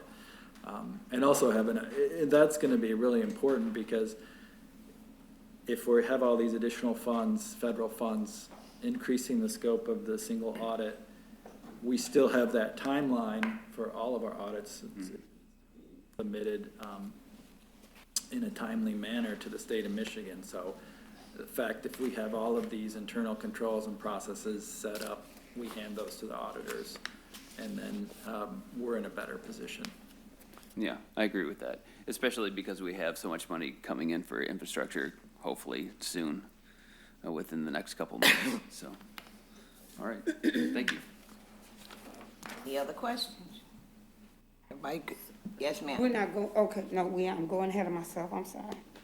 Monique, I cannot understand. Oh, I said I'm going ahead of myself, that's all right. Okay. Yes, So- ma'am. So as far as next steps from the council, do we need to make a motion for action items or analysis of a priority? Because what from here, like, what do we do? Is that So, correct? I think you're really still in your receiving input phase. One of the items that I included in my recommendations that I sent was to set up a committee to include communities of interest to bring back additional input to council. I think that's something that you should probably focus on. It was mentioned in our the session that we had on the October 30th that Councilman Flores hosted. So I think that's going to be an important step, and that will be something that helps with our reporting to the feds too, because we have various ways of input. We have council meetings, we had our planning session, we have open houses. We'll make available one-on-one meetings potentially with council members. We could have more open houses, but I think that drawing from those various communities of interest would be important. So that is a step that I think council should discuss, and you have to talk about who do you include in that group, and how do you go about putting that committee together. Is that an action item that needs a vote, a motion? Yes, I think so, and if it's a committee, then, and I would go to the clerk and the city attorney, but it would have to be in open meetings and comply with the Open Meetings Act, and you have to have a way to appoint the people. So if you want, we can bring back a proposal to council so that you can have something to look at and discuss. And and then the next item, I did mention at the last meeting, after you have a significant amount of input that you feel comfortable with, I think you need, your next step after that would be an allocation resolution where you look at the identify communities, or the I'm just trying to remember, there's so many different phrases out there, but you identified clusters of expenditures. I think you had We used the word buckets last time. buckets. Yep. So allocating funds to those buckets based upon what the input you've received. I think that's a step that some cities have already done, but it's appropriate to do that after you've received a comfortable amount of input that council's. So just to be clear, you'll come back, you'll look into the community, whatever you called it. Yes, I will. I'll look into I'll bring you a proposal on how to create a committee comprised of various communities of interest. But then that's something that you would have to consider and Sure. take action on. But with your recommendations and who should be involved, hopefully. Yes. Thank you. Just want to be clear. Yes. Okay, so you and I had kind of talked on that. So actually, I was gonna make that motion tonight. So you're saying just wait until we get more information, because I was actually gonna make that motion tonight. You could make a motion to have it, but I think you do need to have that some kind of a framework for the committee. Yeah, just to make the motion, but then get the framework later, where council would already have approved or disapproved the committee, and then you give us the information. Yes, no? Well, Am I putting the cart before the horse? yeah, you don't want to Okay. create a committee with no framework. Okay, all right, thank you.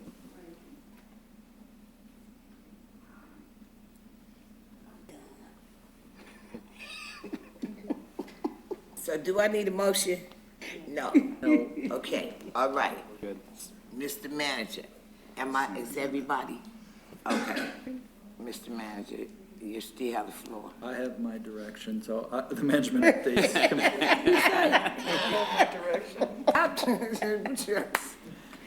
Oh, Jesus. Madam Clerk. Thank you, Mayor. Your next order of business is the consent agenda. I'd like to make a motion that we, I'm sorry. Go right ahead. The agenda has been available on the city web, on the city hall, and on the city web page, and on SGTV channel 191. I need a motion. I can do that. Room for exceptions for the consent agenda. Second. I'd like to make a motion that we accept the consent agenda, leaving out number 10 for explanation. And I, Okay. So there's a motion on the floor to accept the agenda. Leaving room for exceptions for number 10, 15. 15, And then number 3 as well, it's not 3. anything. Any more? So we got 3, 10, 15.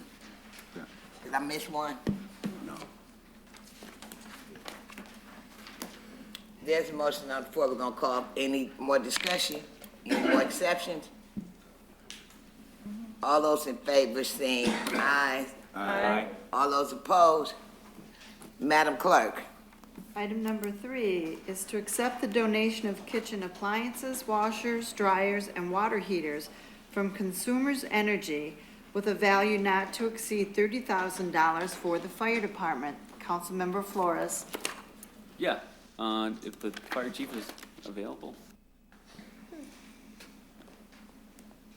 Sorry to take your time. No. But I think it's great that this partnership has happened. I just wish that you could expound on that to the public so they can know, why this is happening. And Right, well, consumers contacted me and asked if they could come and look at our kitchens and appliances that we have at all 3 stations.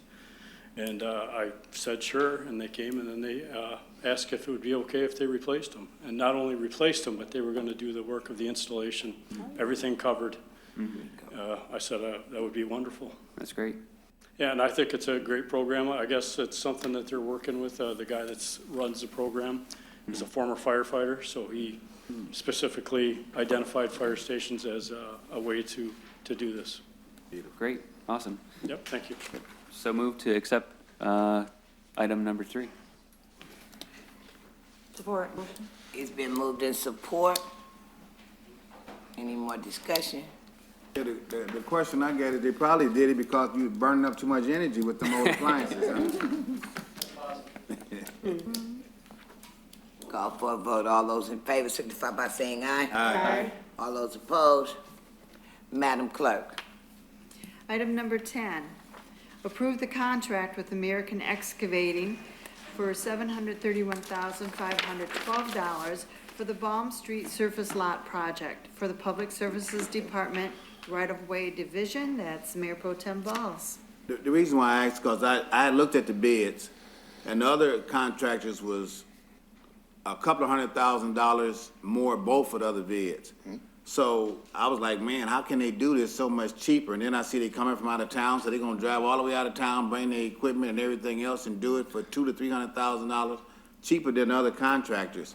Have we used these guys before? Oh, yeah, American Okay. Excavating, we've used them on the they're a really great contractor. We've used them on several projects throughout my 20-some years here at the city, so we've reached out to them. I think they just cut their profit margin down to get the work. That's the thing Tim was saying earlier. The earlier you can get your bids out and get contractors on board sooner, the better pricing you're gonna get. So we got this one out this fall for a spring construct, probably one of the first projects they bid on, and they wanna make sure they get some work. So, yeah, they're $90,000 lower than the second bid, but the high bid was $1,029,000, so yeah, but we see that a lot of times. I think a lot of times the contractors that bid higher don't need the work, so if they get it, they're just gonna get a higher profit. Yeah, all right. That's what we were talking about earlier on other contractors doing the work, so, all right, I just wanted to make sure that we use these guys before, because I see they bid was so low. Thank you, sir. Yep, you're welcome, thank you. I'd like to make a motion, we I got approve. a question. Because I actually had exception 10 too, but you had already made it. Well, motion is in order. Okay. For further discussion to be allowed, so, yeah, I think you need a motion So first. Michael made the motion Made the motion. to accept it. Oh, I need a second. I'm sorry. Annie seconded. And he seconded. Now, discussion. Okay, thank you. Got ahead of myself a little bit there too. So I was just kind of wondering too, when the ramp was brought down, 310 Federal also had some damage to the wall. Are they working with that person at all, or? Yeah, we worked with the contractor, and there was, a lawsuit filed and claimed, but from the last I heard, that's all been settled out, and the owner of that facility has, if he hasn't received his money yet, he's come to some sort of settlement on that. Yeah, because people were talking about the murals that were on the side of that building at the time. So, okay, so that's good to know, because I just took a ride by there the other day too, and saw it was they had it covered up. Yeah, and just to be clear too, that was between the contractor and the owner, not the city. Right. That was. Yeah, exactly. Yeah, I was just asking for some clarification if you knew any information on that. So, one of the things that I've always had a hard time with this project on is that we had a ramp. And, in my mind, built to this day still doesn't understand, taking a ramp down and putting a parking lot. If you talk to people that live in the city, a parking lot is something that we don't need again in our downtown. I did get some more information on this project. Actually, there was a study that was done on this particular piece of property in the city, and we're putting close to $2 million into, it was $685 for the demo. Now we got about $735 for the lot.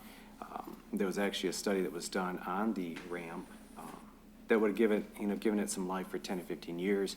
Would have been about a $5 million project. I think it would have positioned us better for the future as things start to develop in the downtown area, even with the county's lot. And one of the things I thought of too is if you do get a parking ramp refurbished, people would probably pay to be there because their cars are protected. You could have security and stuff like that. So that's just my 2 cents on the whole project. Okay. Yeah, I don't have that study in front of me, but there was some very good numbers and Walker Consulting. annual maintenance costs and stuff. Excuse me, point of order. I mean, we both know, with all due respect, I do recognize what you're talking about, but I don't think this is the right time, for that discussion, because we got a motion on the floor, and it's to vote on this, and the question that you're asking don't pertain to us voting on this A thing here. point of order would be if I was outside council rules, and I don't think I was, but I respect that opinion. Thank you, sir. Yep. We got a motion on the floor. All those in favor signify by saying aye. Aye. All those opposed, Nay. roll call. Councilmember Williams, Yeah. Councilmember Bench, Aye. Mayor Pro Tem Balls, Yes. Councilmember Scherzer, Yes. Councilmember Ostache, No. Councilmember Flores. Aye. Copeland is absent. Councilmember Lamar Sylvia. I don't know, aye. I'm sorry, what are you shaking your Aye. head? Oh, okay. I'm thinking, yeah. And Mayor Moore? Yes, 7 yes, 1 nay, motion is approved. Madam Clerk. That takes us to item number 15. Approve the purchase with York Repair for $30,500 for the repair of a 150 HP Fairbanks Morse motor for the Water and Wastewater Treatment Services Department, Wastewater Treatment Division. Councilmember Williams. William, I didn't know, that's not me. That was my. Doesn't sound like him. 15. I can have this one, but it's not me. Oh, me. Oh, that was. I'm sorry. That was Monique. Oh, it was Monique? Yeah. Yes. Oh, I'm sorry, Councilmember, That's all right. Lamar Sylvia. I'm sorry, Jesus, Lord. Okay, it's good to laugh, that's all right. But my question is, I was concerned about it being repaired, and I read the information from the city manager. So my question, part of my question would be, what would the cost be to replace as opposed to repair? We don't have I don't have the exact cost in front of me for replace versus repair, but staff and I do believe that newer equipment is inferior to the equipment we've had in service the last 70 years. It served us well for that long. It's made of metal, it's real parts. A lot of this new stuff is disposable, so we believe that by having it rebuilt, we'll get another 7 years out of it without having to buy new equipment that we feel is inferior, that we may not get delivery for 3 to 6 months because it's sitting on a boat somewhere off of Seattle. So it just seemed like the best way for us to do it. And I can tell you, while we were in this process of evaluating purchase versus rebuild, one of the other raw sewage pumps had a major malfunction and is out of service now. So it kind of made this one a little bit more, of an issue to get done right now because we don't like having too many pumps out of service for our redundancy purposes. So with everything that happened, this became an issue. We wanted to get it rebuilt right now. So you don't have the price to replace, so. I could get that for you. I just don't have it here in Okay. front of me, but I could get that for you. Thank you. So also I read where it was, was this replaced, was this repaired before, or were they talking about another piece? Another piece. We have, Okay. so the wastewater plant has 6 main sewage pumps, and on a daily basis, we pump about 30 million gallons a day. And then when it rains, we'll pump up to 90 to 100 million gallons a day. So any one of those 6 pumps may go on depending upon how much flow we have. So all the pumps throughout the last 50, 60, 70 years have failed and need to be rebuilt. So at some point, York has come in and repaired these other pumps and made them function well going into the future. So we know that based on the past work and performance that they can do it again and make it as good as new without spending money on a new piece of equipment. We try to run the department on wants versus needs, right? What we want, what we need are 2 different things. What we need is a pump to get rebuilt, even though we may want the brand new one. Okay, so it's imperative for us to agree and approve this. Most definitely. And if you'd like me to get your prices on a new versus the rebuild, I can get you that too at a Okay. later time. All right, thank you so much. You're welcome. Move to, I had a question. oh, excuse me, I'm sorry. Well, I'm sorry, she's Go making a ahead. motion, Go ahead. right? You're That's right. all right. You're right. But- Go ahead. Go I ahead. retract, go ahead. Go ahead. Go ahead. No. Make the motion. I need You a have to make motion the so we motion can go into to discussion. accept item 15. Support. It's been moved to support. Any more discussion? Yes. So normally on a regular day, how many pumps you got running at it on a normal day? Between 2 and 3, just Okay. depends. We have, so if you think of the 6, we have 2 small, 2 middle, and two larger, more higher capacity pumps. And you got 6 online. If they're all working correctly, we have 6 And then online. how many pumps do you have stored up for the replace? Those are the 6 that we have. Wow. So So you got 6 online with none to replace them? Well, correct. So most dry days, when we only use 1 or 2, we Right. have 4 backups. When we have wet weather flow, we'll be pushing it. But we also have those retention basins throughout the city as well we can use. So within those 6 pumps, that is our redundancy, which is why we try not to have too many out of service at one time, so we can make sure we keep that redundancy and complete our flows. So if they're not working, then you just pump them all to the retention basins and wait on to this, you can get them. We haven't had that happen to us yet. Okay, We're hoping, okay. I don't want to say yet, we haven't had that happen. We're not going to get there. So right now, having 2 out of service, it puts us a little close to, I don't feel great about it. So we're going to move quickly on this one and get it back into service and not have that problem. All right, thank you. You're welcome. Any more discussion? Call for a vote. All those in favor signify by saying aye. Aye. Opposed? Madam Clerk. Mayor, we are now at Board, Commission, and Committee reports. We have 4 appointments. Can we do them all together? We've got 1 reappointment and then 3. Separate. Reports first. Oh, I'm sorry. Are there any reports from boards and commissions? They have one. Anybody? Yes. The Human Rights Work Group met, I believe it was last week, to discuss moving forward a Human Rights Commission ordinance that would create a Human Rights Commission in the city of Saginaw. It would foster a mutual understanding and respect between all races and basically every protected class, including inclusive of the LGBT community.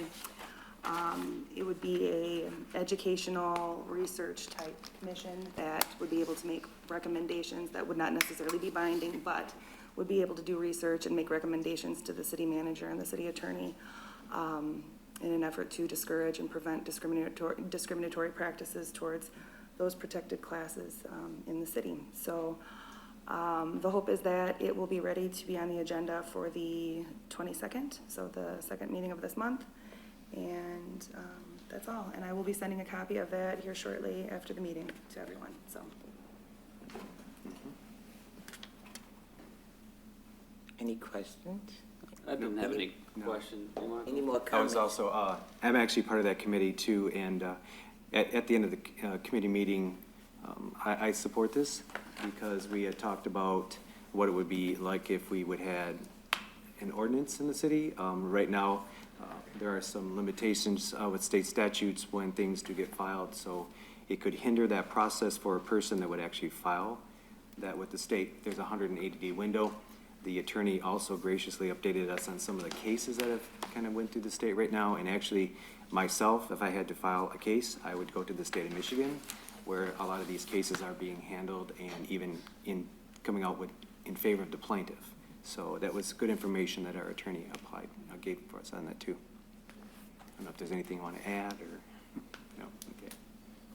No, but it, after Councilmember Bench sends out the ordinance, I can provide an update as well. I know I sent one out towards the end of summer with regard to the whole slew of bills that have been introduced in the legislature with regard to various civil rights actions, as well as the Supreme Court case that's underway. I can provide an update on all of those matters as well.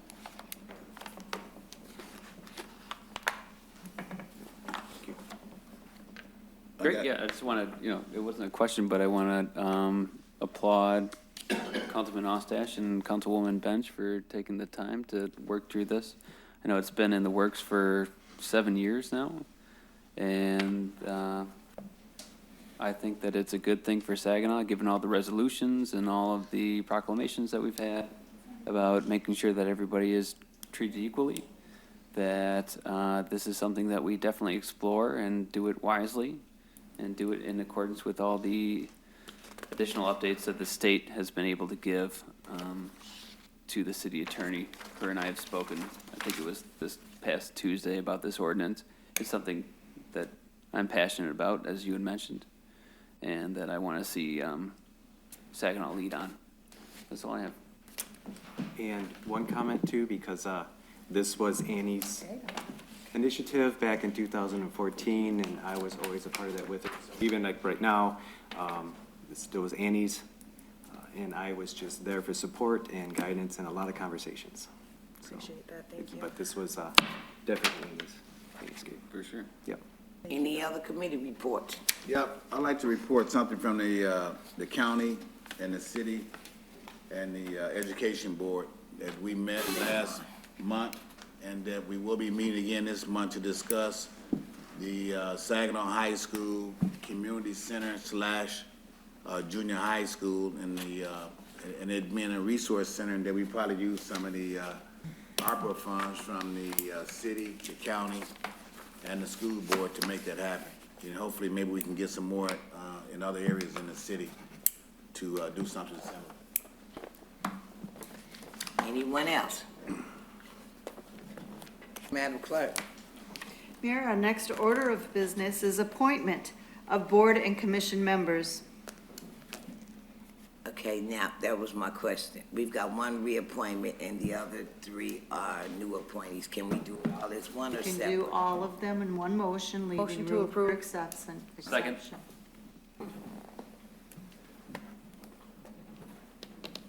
There's a motion on the floor. I was trying to wait, let her finish her I statement. know, I thought she was done. I went too fast. Okay, there's a motion and it's been second. Any comments? All those in favor signify by saying aye. Aye. All those opposed? Madam Clerk. We are now at ordinance introduction. Our first one is an ordinance to amend section 153.576 membership and section 153.587 vote required to reverse decisions, limitations of power of chapter 153 zoning code of title 15 land usage. I need a motion to introduce. So moved. Support. It's been moved and support. Any discussion? Yeah. Mayor? Is it Yes, I'm just- sorry. is just- You're just on that first ordinance, I'm sorry, that's what I wanted to get. Just on the first All right, ordinance, right? Thank you so We're much. not doing all three, just one. Okay, thank you. Any questions? Hearing no questions, all those in favor signify by saying aye. Aye. All those opposed? This ordinance will be laid over under the charter provision. Madam Clerk.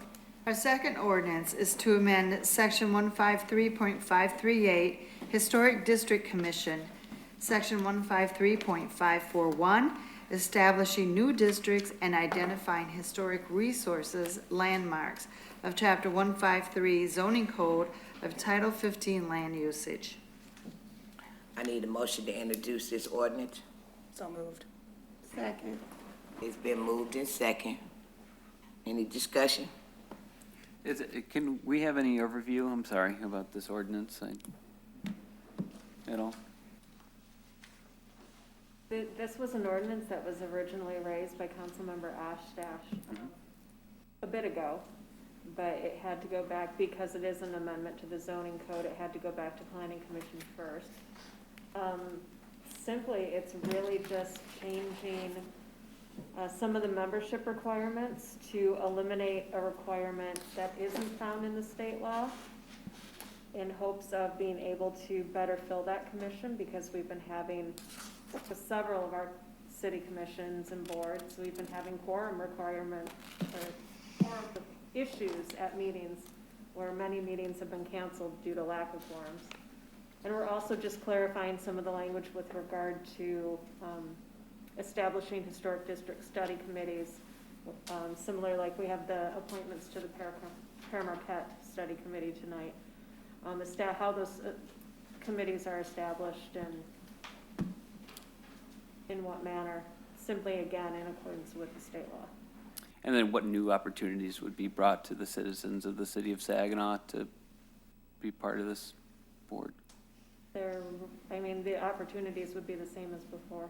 Well, I mean, in terms of state regulation, that's, when you mentioned that, I'm sorry, I'm a bit confused.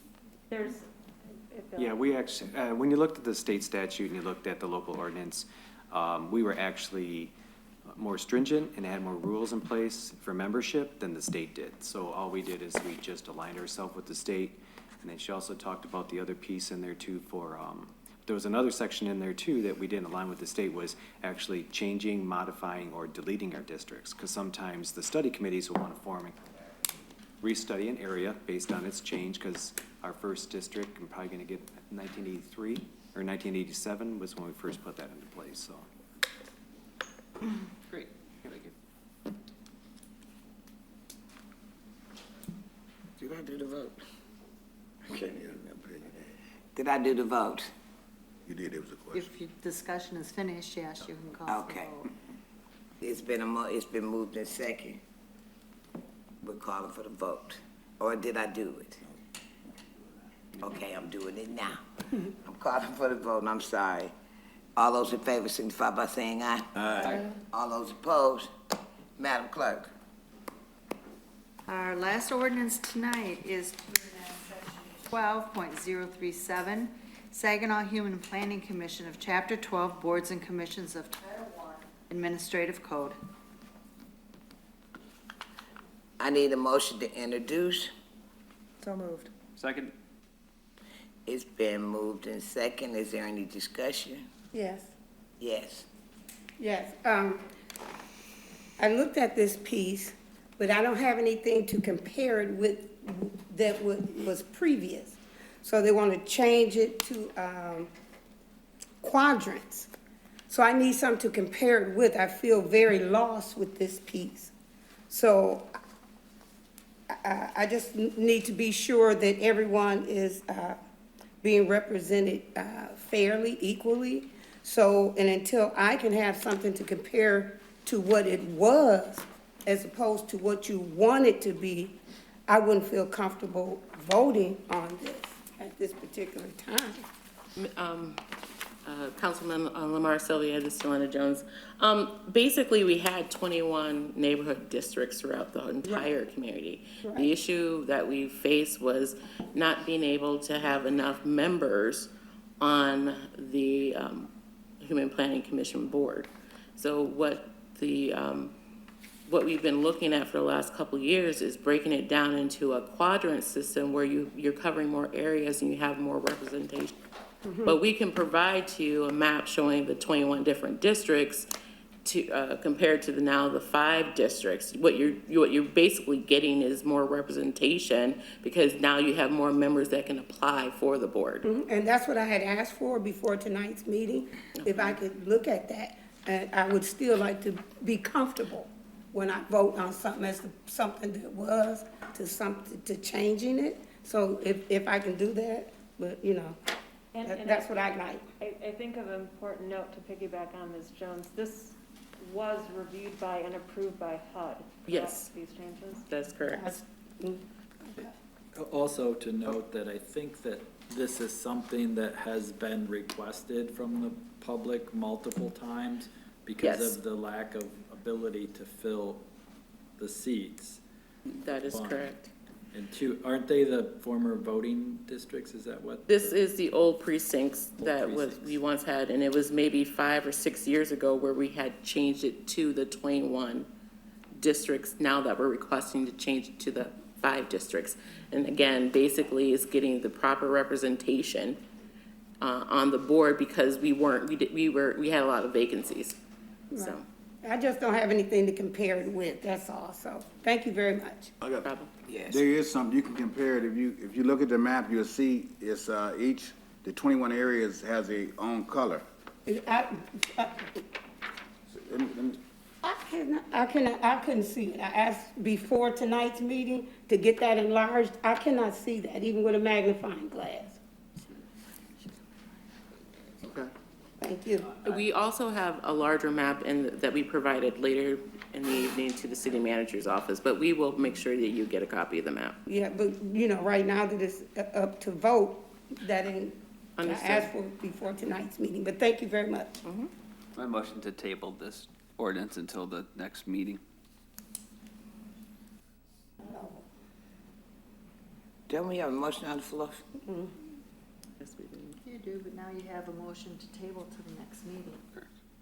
Okay, so, Good. okay. It's been motioned to table the meeting until the next meeting. Second. Any discussion? Yeah, I just wanted to say if there is any unclear part on any council member that we should wait until the next meeting. This isn't something that is pressing, that's all. I didn't understand what you said, sir. If there is if we are asking for more information, or if the councilwoman is asking for more information, then I wouldn't see an issue with tabling it until the next meeting. Okay, it's been moved to second. Any more discussion? All those in favor signify by saying aye. Aye. Aye. Let me try that again. All those in favor signify by saying aye. Aye. Aye. All those opposed? No. No. Roll call vote. Mayor Pro Tem Balls? No. Councilman Scherzer? No. Councilman Ostash? No. Councilman Flores? Yes. Copeland is absent. Councilmember Lamar Sylvia? Yeah, I'm confused. Yes.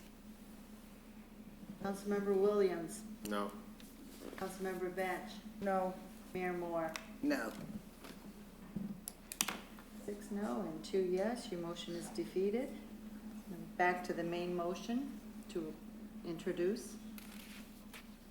It's been moved in second. We're gonna call for the vote. All those in favor signify by saying aye. Aye. All those opposed, Nope. No. roll call vote. Right. Councilmember Scherzer. Yes. Councilmember Ostache. Yes. Councilmember Flores. Nope. Copeland is absent. Councilmember Lamar Sylvia. I guess I'd have to abstain from the vote. No, it's not proper to abstain. Why not?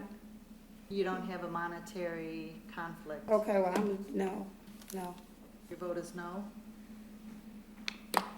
Councilmember Lamar Sylvia, is your vote no? No, yes, it's no. Councilmember Williams. Yes. Councilmember Bench. Yes. Mayor Pro Tem Balls. Yes. Mayor Moore. Yes, You have 6 yes and 2 no. Your motion is approved. Motion is, ordinance is introduced. this ordinance will also be laid over. Madam Clerk, We are now at resolutions. Our first one is objecting to the transfer of tax reverted properties from Saginaw County. I need a motion to adopt. So moved. Support. It's been moved and supported. Any discussion? All those in favor signify by saying aye. Aye. All those opposed? Madam Clerk, Our second resolution, approve the City of Saginaw annual apportionment of $6,305.70.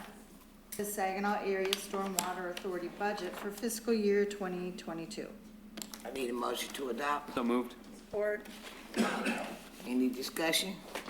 Yeah, this is the stormwater that goes to the wastewater, right?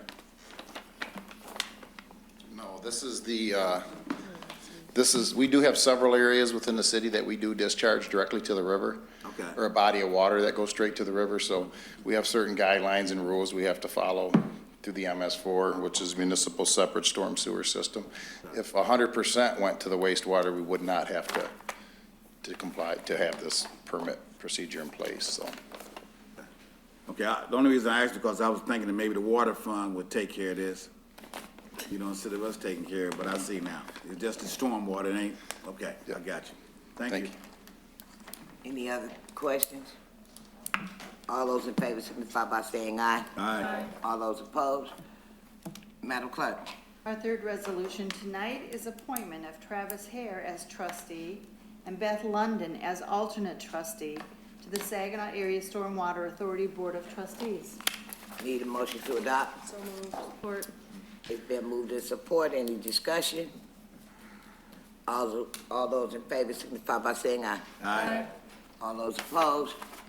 Madam Clerk, We are now at miscellaneous business. I'm sorry, is there anything that we need to put under miscellaneous? Okay. Need a motion to adjourn. So moved. It's been moved and supported. Any discussion? All those in favor signify by saying aye. Aye.